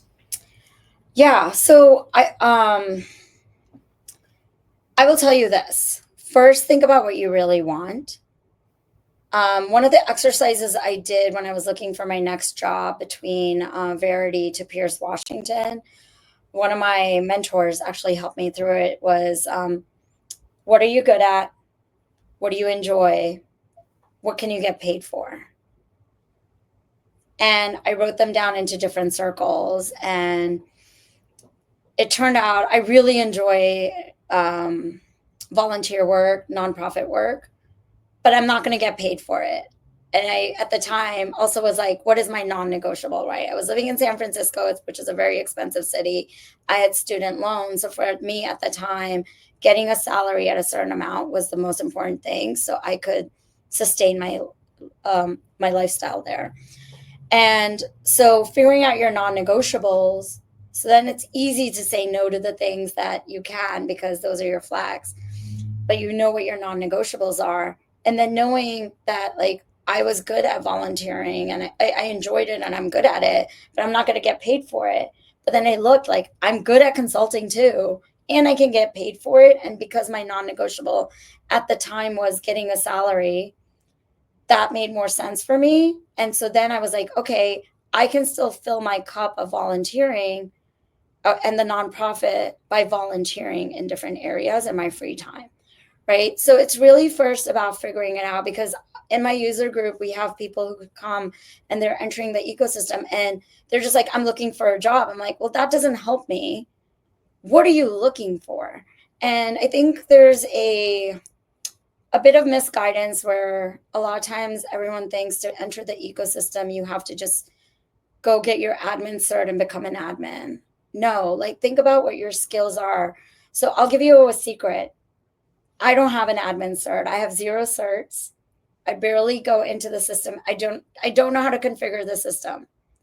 That's Because a big I never did that in my career, right? My goals in my journey in my careers was testing the software, talking to the business and solution design, think through it, pull the right requirements, guide them through the journey.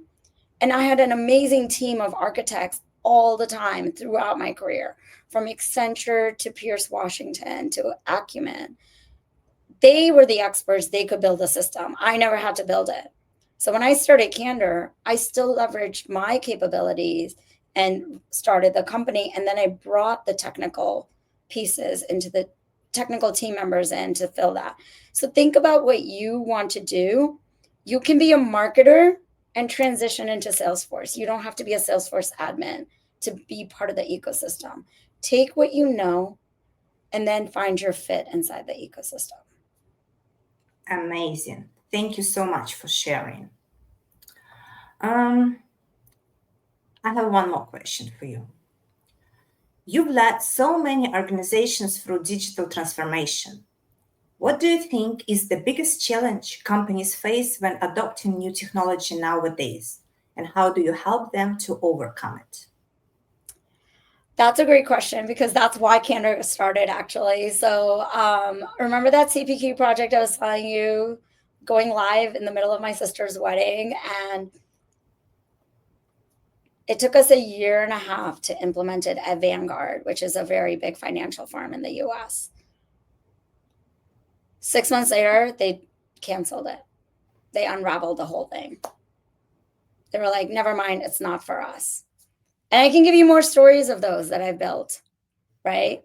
So it really is about, and the reason they unraveled it is they never understood it. They didn't go on the journey as well as they could have because there wasn't enough organizational buy-in. So part of making it successful and making sure people are actually using it and stays relevant and the digital transformation is successful is not just jumping into the solution, but really understanding the business needs, the business priorities, and making sure all the solutions we're building tie to those needs and can grow with them long term.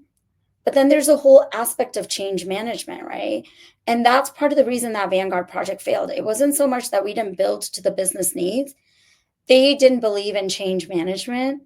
So they didn't get in front of the users for change. Change is uncomfortable for all of us as humans. It's just a psychological thing.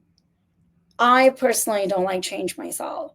So the more we get in front of it to say, hey, this is coming and this is why, and give the reasoning and the context, and then get people to use it and get familiar with it, especially in those like testing iterative phases, to ensure we are meeting their business needs and things like that. That's where digital transformations can then be successful. And even today, we sometimes miss the mark. Yes. Pallavi, your career journey is very impressive and it's a true inspiration to many of us. Thank you so much for being here. Thank you. Thank you. Thank you for having me. Cheers, everybody. Cheers. Now it's time to recognize and express our gratitude to the amazing sponsors and partners who helped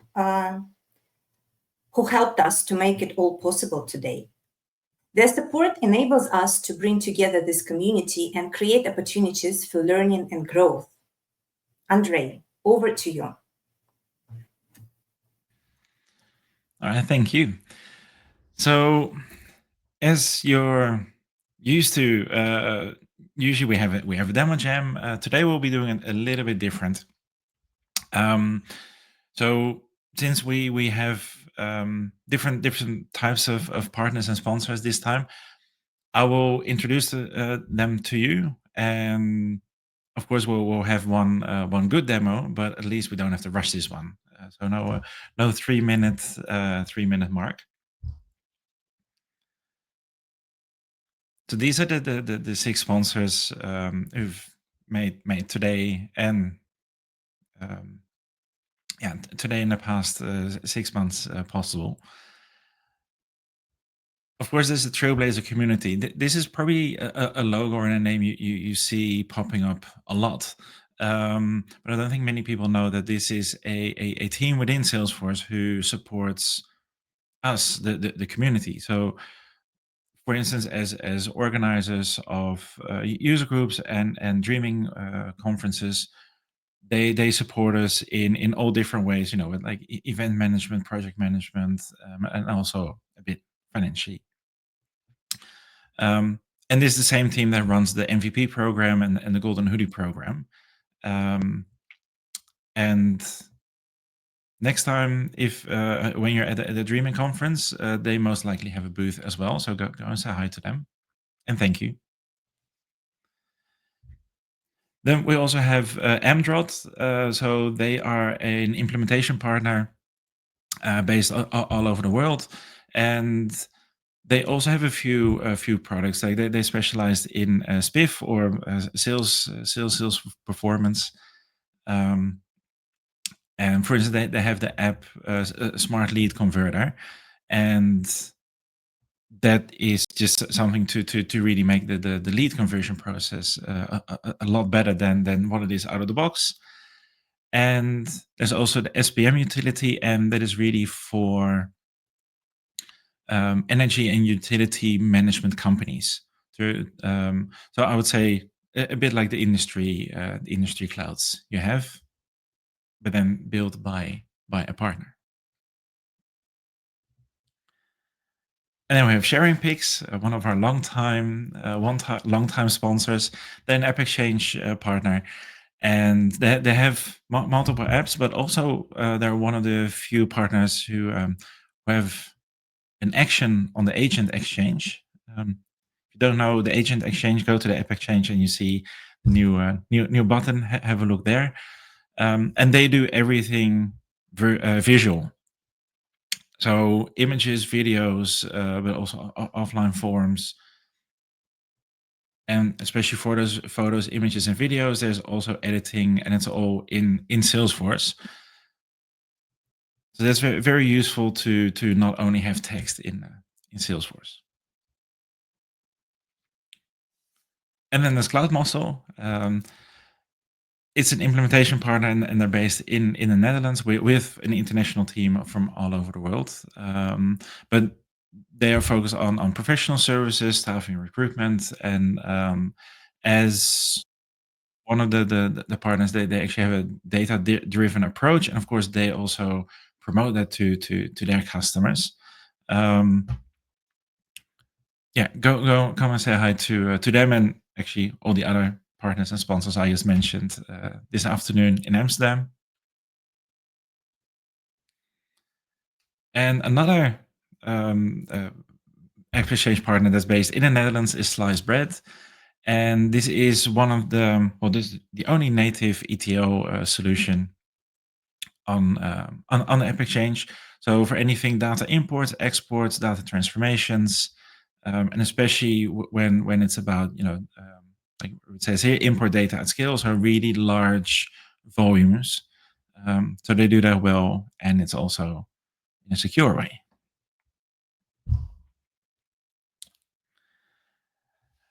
And then we also have PDF Butler. So they've been our partner since day one. Like when YeurDreamin started as an idea in 2018, they were there for us, and it's really grown into a good partnership, supporting each other. With the headquarters in Belgium, they have multiple apps. Document generation is definitely how they started. Of course, you see it in the name, PDF Butler. Also have e-signature and other things. But Andries is here to tell us more about it. You can. Hello. Welcome. Thank you. You can tell us a lot more about PDF Butler and what it can do and everything around it. Yep, I can. And I will also give you a happy flow, show a process from creating a quote or an opportunity, get it signed and get it stored. Yes, that's what I'm going to present. And I'm looking forward to it. Nice. Thank you. Thank you. So if you start sharing your screen, I would say over to you. Yeah, thank you very much. So, quick introduction of myself, Andries de Jonge, already for 25 years in the media business, working with Salesforce now for 6 years. And during COVID, I started to implement Salesforce for some media companies here in the Netherlands. During that time, with the platform we were implementing, some good document generation was missing. And that was the reason I came along with PDF Butler. And I was really happy about the platform and the product, especially on the support. So after I stopped implementing Salesforce, I became working for PDF Butler, and I'm doing this now for 2 years, responsible for the Dutch market. PDF Butler, 6 years ago, founded by Igor Stuyver in Belgium. Currently, we are with around 70 people all around the world, from Japan, Australia, Europe, and in the US. And we have a support team also covering Follow the Sun. So on any moment when you have a question, suggestion, we have a fantastic team who will support you with questions. Yeah, I'm going to show of course, a happy flow with Salesforce. Hopefully you can see my screen. I'm sharing it currently. Good. Of course, you're all familiar with with Salesforce, or almost, or learning. PDF Butler. The basis of our product is a document generation, working from every object within Salesforce. So a custom or a standard object, it doesn't matter. You can connect our app and visualize data. The output is PDF, of course, a docx, Excel, PowerPoint, or an email. And the basis for the template is Word. Besides PDF Butler, what is the basis? We also developed Sign Butler. I'm going to show you later on as well. What is, of course, completely compatible with the requirements that are set all over the world for digital signature. We have created also Form Butler, where you can generate a form, send it out to a client, to a prospect, who can fill in information or update data. And by saving the form, this data is pushed back into Salesforce. We have also Collaboration Butler. That's the connection between Salesforce and Google Workspace, or Salesforce and SharePoint, so that all documents you are generating on Salesforce can be stored on SharePoint. So that will save storage, but it also gives you the ability to create in a structured way folders and make sure that the rights are correctly in line with the Active Directory, for instance, from SharePoint. Besides this, we also have Bulk Butler. It's already in the name, bulk, generating documents, signatures in bulk and sending it out. And last but not least, we have also Contract Butler, where you can do the contract negotiation with the opposite party, with redlining, version control, approval flows, in and exclude clauses. And when it's done, then you can generate, of course, with PDF Butler, a nice PDF and get it signed by Sign Butler. Okay. What I'm now going to demonstrate is just an opportunity with some products, different languages, what we of course support also with the based on country, the decimal separators will take care of this according to the Salesforce specs. We support all languages that are supported by Salesforce. And if you have a really local language, of course, you can use the translation workbench. In this case, we have, of course, the opportunity, a name, we have an account. It's my surname's business and a primary contact, Johan Cruijff in this case. And Johan is a new customer and his primary language is Dutch. As expected, when you now generate the car quote, and it's lightning fast, it is going to be Dutch. Quote voor, that's Dutch. But what is important, also the date is in the Dutch format. We have a long version and we have a short version. If you want me to change this short version into the long version, it will take me 30 seconds. Of course, the audience is English, so we're going to change this quickly to English, but you see the template is in Dutch, and this is the data coming out of Salesforce. At the bottom, we have some buttons, and I will explain later. Okay, so we are multilingual, multi-currency. We support it all. So when I now change the contact person to, let's take Michel Platini, a famous footballer as well, and we generate the quote again. Of course, it's going to be in French. And also the date notation is directly French. I think you will get it. So what I will do now is change it one more time to David Beckham. I have also Frans Beckenbauer, by the way, if you want to have it in German, but let's stay with David Beckham because he is an English famous football player. Again, I will generate the quote and go quickly over it. And then we're going to make some adjustments and then regenerate the quote. Okay, here we go. Of course, it is in English now. You will see date notation is English. The text is English. These are different templates in our backend. You have to create it once, and when it's done, it's easy to update. What you also directly see, we missed some vital information here. We're going to use Form Butler in a minute to collect this information from David. What you see here, personal text. You can write some extra personal text, of course, and if we leave it blank, of course, we can make sure this text will disappear. Scrolling down, you see a picture, a nice picture of a car. This is now stored on Salesforce, but if you have an external product database, it is also possible to make a call to this database and collect all the information, what is relevant for the quote. We support tables. If we add an extra product, of course, an extra line will be here. And I'm going to change this type of client to an existing customer. And then you will see that this client or David will get 10% discount.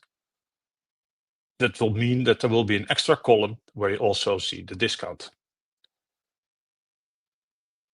This value here, it's a sum, of course, of these values.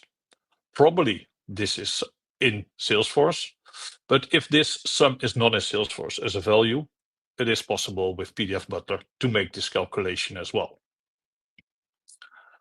Scrolling down, of course, some extra nice pictures. And here at the bottom, we see a really nice white spot. When I'm changing the type of customer, you will see that there is some text with extra discount. And this is really helpful because it's pretty easy to hide or visualize data, tables, pictures, or whatsoever based on a logic. We call it in the Netherlands, Jip and Janneke. It is like if this, then that. And in this example, if customer is existing, then show the text. Okay, but I'm going to show you in a minute. Scrolling down, what you will see here, we also prepared it for digital signature with Sign Butler. In this case, we have only one signee, but if you want to have a dynamic way or add extra people who needs to sign, you can use our manual sign functionality. About the dynamic signature, it is easy to create a rule like if value of the order is more than 10,000, also we need an external signature or an internal signature. So that's really flexible.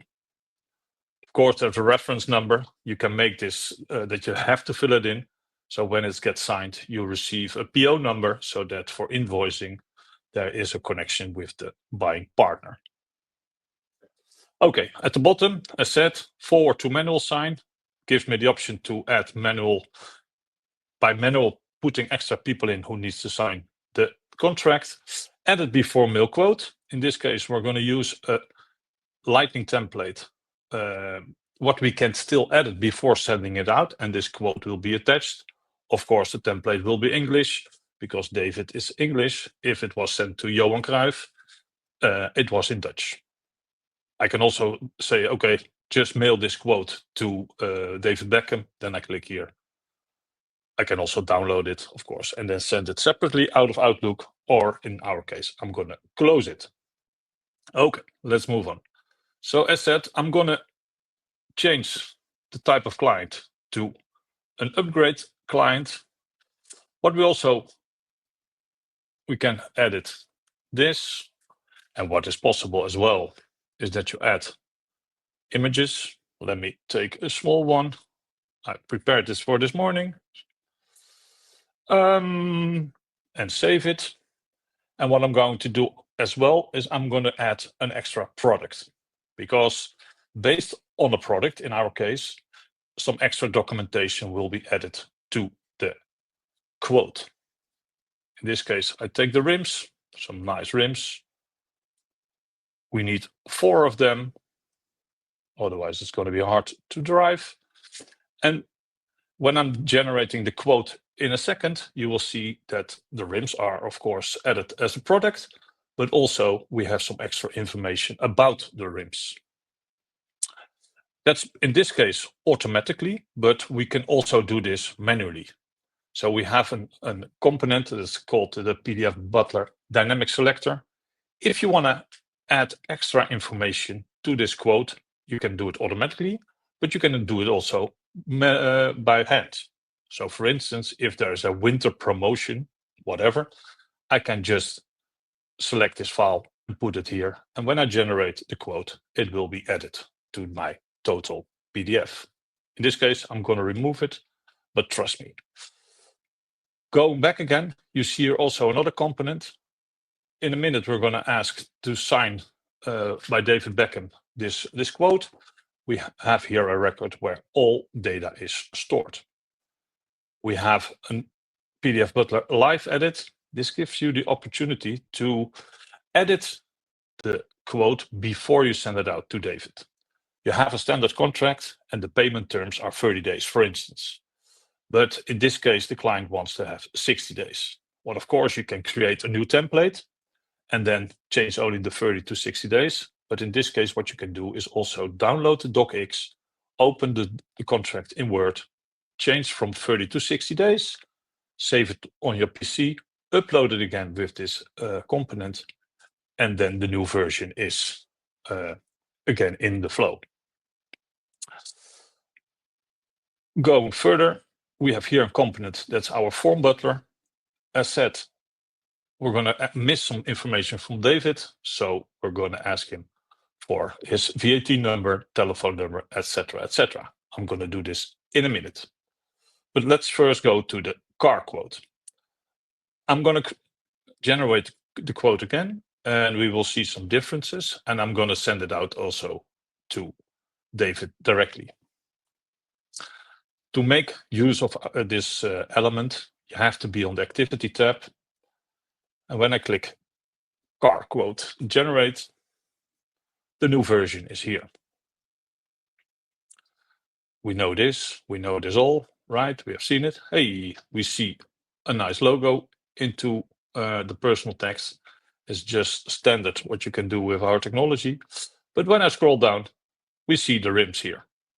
And because it's an existing customer, we see also an extra column in the table. And that's just with a simple logic. Also, the calculations with the discount are placed here. So that's really a nice feature functionality in our technology. And when we scroll down, as said, the white spot, we see now some extra text. Further down, we have some extra information about the rims. So in this case, we add a product, and our logic is if product rims is selected, please add this extra information. And you can do that with a lot of use cases. Okay. Quote is ready. I'm going to send it to David for his information. So we have the option added before mail quote. And what now is happening? An email is prepared to David Becken. I'm in BCC. We have a prepared subject line based on macros, of course. And here we have a standard email template. And David, dear David, and we can adjust this email. Nice match yesterday. And then we can send it out. Of course, the PDF is attached. If we want, we can also add some extra files. For instance, if we have connection with Collaboration Butler to SharePoint, we can also add files from SharePoint here.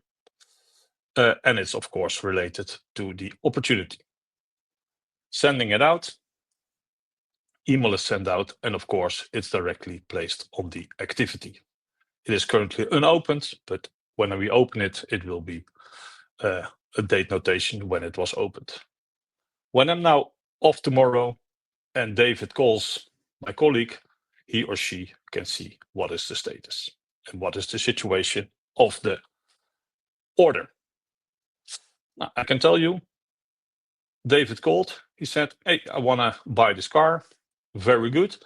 That's great, David. We're going to send you a sign request. But before we can do this, we need some information from you because we are lacking some vital data. We use Form Butler for this in this example. So when I generate a form with Form Butler, we have all the information we have already of David pre-populated, but also the information we're missing is empty. So we need his phone number, we need his VAT, his address, etc., etc. Maybe also some additional information. If he wants to fill it in, he can select this as well. And my colleague says to David, David, watch your inbox. There's an email with a link. Please fill in the information and submit it to us. I can now go into my inbox, but I go directly to the contact of David Beckham and go to his timeline, and you will see the emails in his inbox. This is a standard Lightning template, but you can adjust, of course. It is English, but if it was for Platini or for Franz Beckenbauer, it was in French or in German, of course. When David clicks on the link, he sees the same form as we saw just in Salesforce, and David says, it's not David, it's Sir David, and this is his telephone number. I'm a man. I live on the Beckham street in the city of London. Zip code is a lot of 9s. The country is UK, of course. And for the rest, we leave it. It is also possible to upload some extra files if needed, driver's license, for instance, or whatsoever. Or he can save it because the doorbell was ringing. And when he comes back, he can submit the information. But we forgot something because we also need the VAT. So when we fill this in, a number, I can submit it. And in a couple of seconds, we get the message, form submitted, you can close this page. So when we now go back to Salesforce, you will see that when I click on David, it's now Mr. Sir David Beckham. His gender is filled. His phone number is filled. And when we go to the account level, we'll see that the VAT is filled and that the address is filled. So by using Form Butler, we can add and update information. Okay, now we have all the information. We can go to the next step, and that is get the order signed. So back to the proposal, and to make it possible to send it out, in our example, you can do this of course also automatically, we have to go to the negotiation and review stage. And when I now click on the car quote, something will change big time at the bottom. Because in the other example, we could email. In this case, we can send it out for signature. Again, we can forward it to manual sign by adding extra people who needs to sign. We can send it for sign with it's me. That's especially for Belgium. We can send on sign quote. In this case, a standard email template is sent out with this quote attached to it, and then redirects directly to the signing page. Or what we will do is also sign quote now, where we'll go directly to the signing page. What also is maybe good to show is that because we are in this stage, we also add the general terms and conditions. Sorry, can I just interrupt for 2 seconds? Yes. I think in the previous screen with the form, we didn't see that on our side. Can you maybe quickly show that again? Absolutely, absolutely. I was afraid for that. So let me close this, and then you have seen, right, the form we generated. Now all the information is of course in because I just entered it. So let me close this, and let me quickly then change again some information from Sir David Beckham, so that I can show you.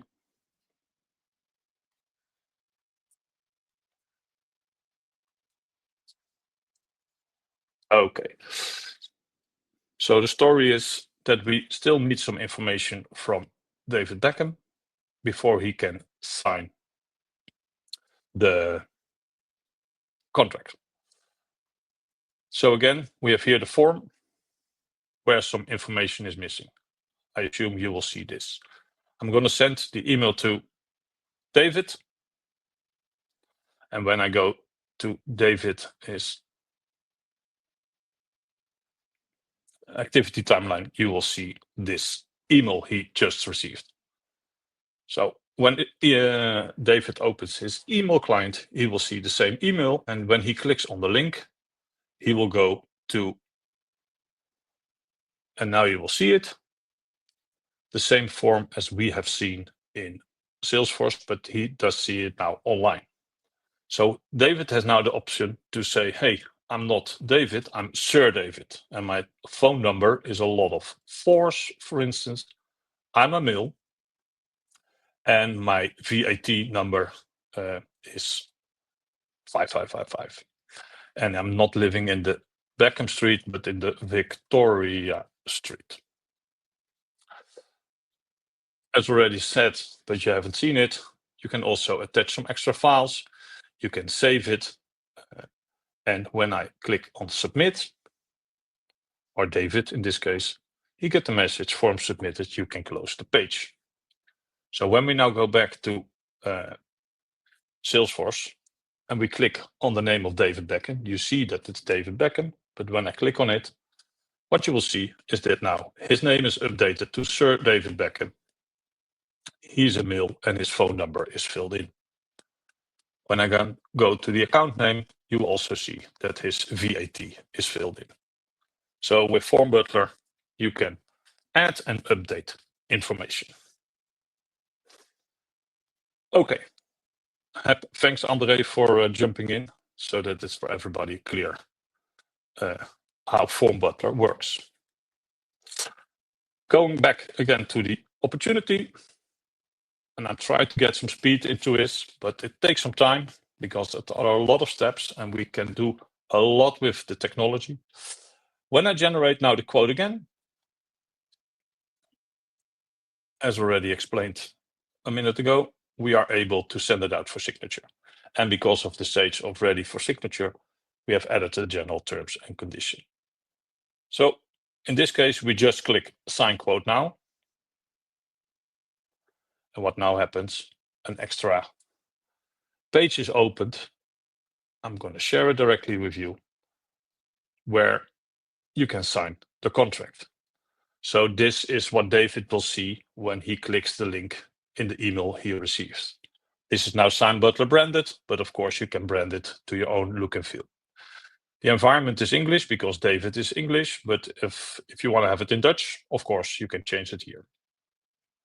Before going here, I'm going to show you quickly again Salesforce, because when we create a sign request, we create a record, a sign request. And in this record, we store all information about this sign request. So when I click on the details, we come into this, where you have an overview of the sign request. The name, the status, when it was created. If you put an expiration time on it, it will display here. A rejection reason. So if somebody rejects, you can read here what is the reason. The number of people who needs to sign. In this example is just one person. If we would have added an extra signer, it would be, of course, 0 out of 2. The related record. We have the document. When we have completed the signature, there will be an extra document here. That is a COC, a certificate of completion. Especially banks and insurance companies love that the audit trail, what we log, is stored in a separate document. We shall also see the signers, in this case just one, Sir David Beckham. If there were 2 or 3, of course they were listed here. In the signing process, we support series signing, parallel signing, witness signing, group signing, all kind of signing procedures are supported by our tool. And of course, later on, the activity will be here as well. As we did not send out an email, it's not here. If you send it out for email, then the email would be listed here as well. Okay, let's go back to the sign Butler part. As said, you can change the language. Here at the bottom, you can reject or reassign. If you received this by accident, you can reassign it to somebody else who is allowed to sign. And here at the bottom, you can say, sign the document. But of course, I do get an error because I have to mark, I have read and approved the entire document. But when I try to click that, to mark that, it says, listen, Dries, you didn't read the complete document. So we are really forced to go on and read the whole document. What gives us a very good moment to fill in the reference number. You're dreaming. Scrolling down, we see the general terms and conditions. And now we're here. Great. Now we are able to click, I have read and approved the entire document. And now I'm able to click on sign the document. Here we have an in-between step. You can remove this, but it is also possible to upload some extra files. We have clients, for instance, who bring cars to people in front of the door, and before they sign the contract that the car is from them, they make some pictures, upload them here, that the car was delivered in a very good state. For now, we'll skip it, and then you see the options we can use to sign this contract. So of course we have the handwritten. What we can do is also draw. I do this with my mouse. If you open it on a laptop, on a tablet, or on a phone, you can do it with your finger. We have an option to request a one-time code by mail. You can upload a nice image with a picture of your signature. It's pretty old school, but it still happens. We support also SMS, so that you receive a code on your mobile phone. Especially for the Netherlands and for me in Belgium, there's also a way that you sign with your bank app in the Netherlands. If I click next, the QR code is generated. I open the bank app on my mobile phone, scan the QR code, and then I can sign the contract. Good to mention is that the SMS, Eden, and It's Me are extra services out of our technology, so an extra cost is here involved. But for now, let's use this. I have no inspiration, so I just create something, and when I click sign, it takes a couple of seconds, and then the contract will be signed. Document is signed, and we can close this window. It's not what we're going to do. I'm going back to the sign request, what I already showed you earlier, where before we signed it, the status was pending. And when I refresh now this page, some stuff is changed. Of course, it's finished because 1 out of 1 has signed. What we also see, we have a nice audit trail, step by step. There is logged what is done by who. And now it's not that long because it was just one signer. But if you have a couple of signers, of course, you will have a huge amount of data here. Also, when it takes somebody too long to sign, reminders are sent, of course. We see a nice green mark behind Sir David Beckham because he has signed. And what I already said, the certificate of completion is also generated. So this is a separate document where all the content of the audit trail is stored. Of course, the actual contract, and maybe I'm going a little bit quick, the actual contract, what we have signed, is also available, of course.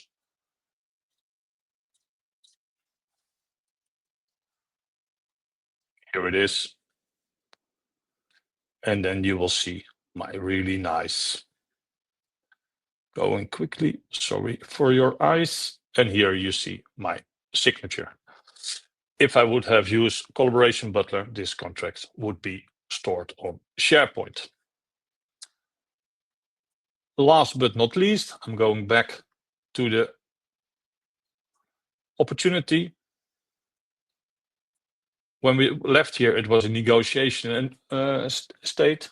When I refresh now the quote, the opportunity, of course, it's going to be in a closed one status, and the reference number with YeurDreamin is filled. For sales, it's now done. Now, somebody else, finance can send an invoice, operations can do his next step, but from here, it is completed in the happy flow. So in short, we have PDF Butler, the basis, generating a quote. Output in this case was PDF, but you can also have an output of Excel, PowerPoint. Then with Form Butler, we requested some extra information or update information. And in the end, it was digitally signed by Sign Butler. And from here, I think I've completed the demo. I can talk about this for hours, but for now, I think it gives you a good idea of our technology. Thank you. Thank you.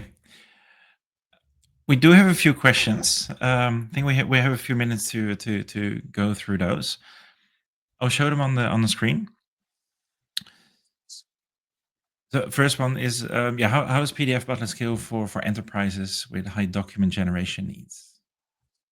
Not a problem at all. We have, of course, some big clients all over the world. We are native Salesforce, so we run on the tech stack of Salesforce. So there's not a reliability issue.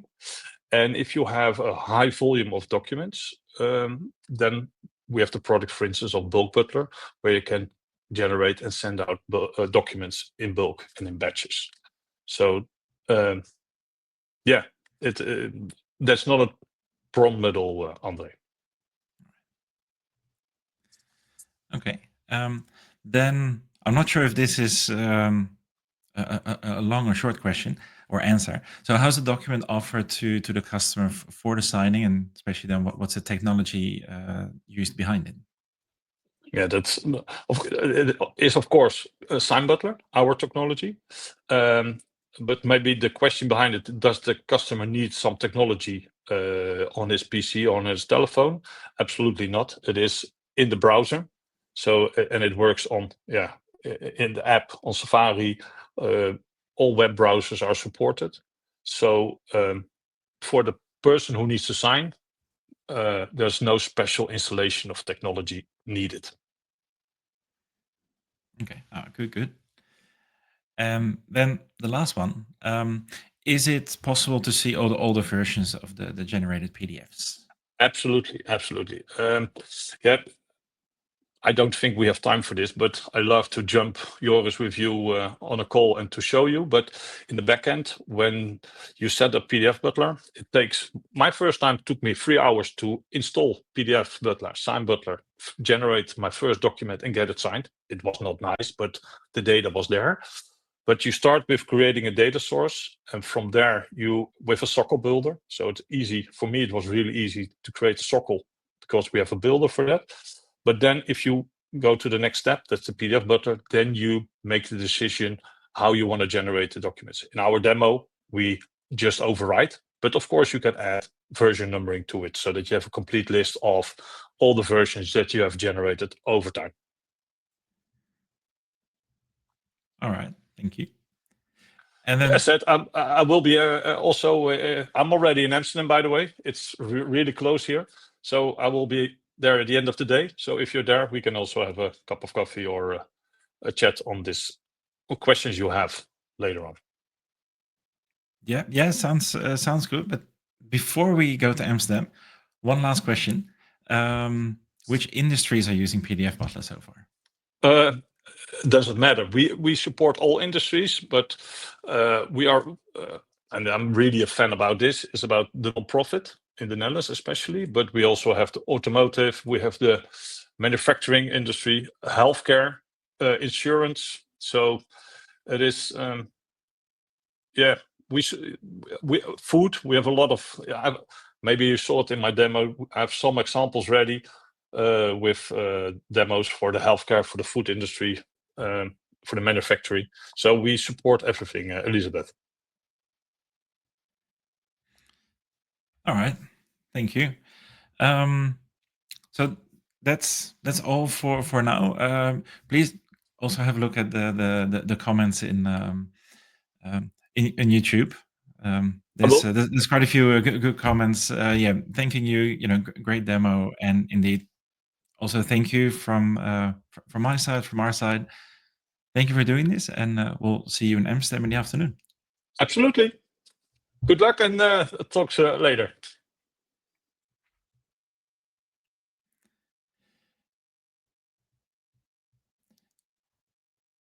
Now, before we go to the next one, so this slide you saw before. There's of course unleash your inner trailblazer, our theme, and that's our goal. So what we've seen so far is 3 things: the Golden Hoodie Spotlight, really also highlighting the value of the community, and there, hopefully, it's become clear that it's not only about you unleashing your inner trailblazer, but also giving back and you unleashing other people's trailblazers, inner trailblazers. And then, yeah, the keynote, a personal and professional journey. Hope that also has inspired you to maybe not follow the same journey, but make good steps in your own journey. And with the partners and the app exchange solutions, they can also help you unleash your inner trailblazer, because that also includes your Salesforce skills, technical skills, and how cool is it that you can just install something instead of building it yourself. Now, there's a lot of knowledge, knowledge and experience that you've already heard, but of course there's more, as you're used to with our regular conferences. There's always a ton of speakers, and today is exactly the same. So I'd like to invite Jan back on the stage, because he's in charge of everything related to the speakers and the sessions. And I was a couple of seconds too early. Sorry about that. Hi, everyone. I have some exciting news, as you can see on the slide here, right after this virtual event. So exactly at noon, and that's in 32 minutes exactly, we will be releasing the official YouTube playlist featuring all the incredible sessions recorded by our amazing volunteer speakers from around the globe.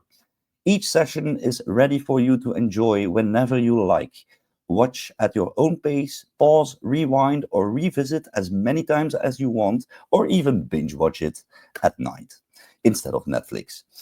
And if you have questions or you want to share your thoughts, simply drop them in the comments section of each video. Our YeurDreamin team will keep an eye out on those comments and questions, and make sure your questions reach the appropriate speakers.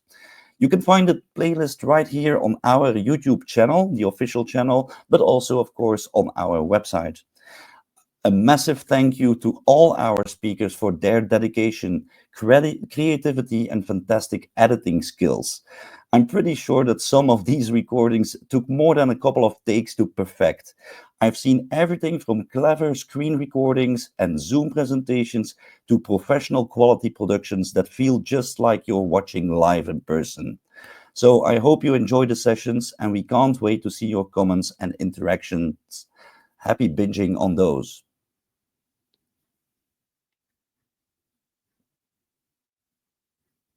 Next slide, Andre. Thank you. Of course, we are one of the Dreaming events. There are lots of community events organized all through the world. We're going to focus or zoom in more on the European ones. We are focused primarily on the Benelux market, but here you have an overview of the upcoming community events, and it starts already tomorrow with the Utrecht Salesforce Saturday. But of course, also mark your calendars for Polish Dreaming, Dreamolé, of course, Amsterdam and Brussels World Tours, and London's Calling in London in June, and one of our sister spin-offs, Architect Dreaming in June, the 4th and the 5th of June. I'm pretty sure that if you come to the live event this afternoon, you will be meeting maybe one of the organizers of Architect Dreaming, and you can talk all about that. So join those events, support the community, support by buying a ticket and going there. There are some wonderful locations, especially when it's summer out. I always love like Dreamolé. It's quite a bit early now, but still spring, but the sun will shine. So it's always nice to sit on a terrace between sessions. And then I think I can ask the whole organizing team on stage, or to get back in their cameras. And they are popping up just like that. Do we have everybody? Yes, we have everybody. And that's a wrap for Your Dreaming 2025 Virtual Edition. A huge thank you to everyone who joined us today. We truly appreciate your participation and ongoing support. Special thanks goes out to our fantastic volunteers, the organizing team, our Golden Hoodie panel, the keynote speaker, our inspiring speakers, and our generous sponsors. PDF Butler, Slice Bread, Sharing Pigs, Amdraw, Cloud Muscle, and the Salesforce Trailblazer community team. And a special shout out to YeurDreamin. Your support and dedication made this event possible. Don't forget, the excitement is not over yet. We'll see you this afternoon in Amsterdam for our mini live event. It's the perfect chance to connect, share insights, and celebrate together. Thank you again, stay inspired, and see you soon. Also, everyone who has bought a ticket or sent us a donation or both, because those donations have also helped us make this possible. Thank you so much. Thank you, and we'll see you in Amsterdam or the next event. Thank you.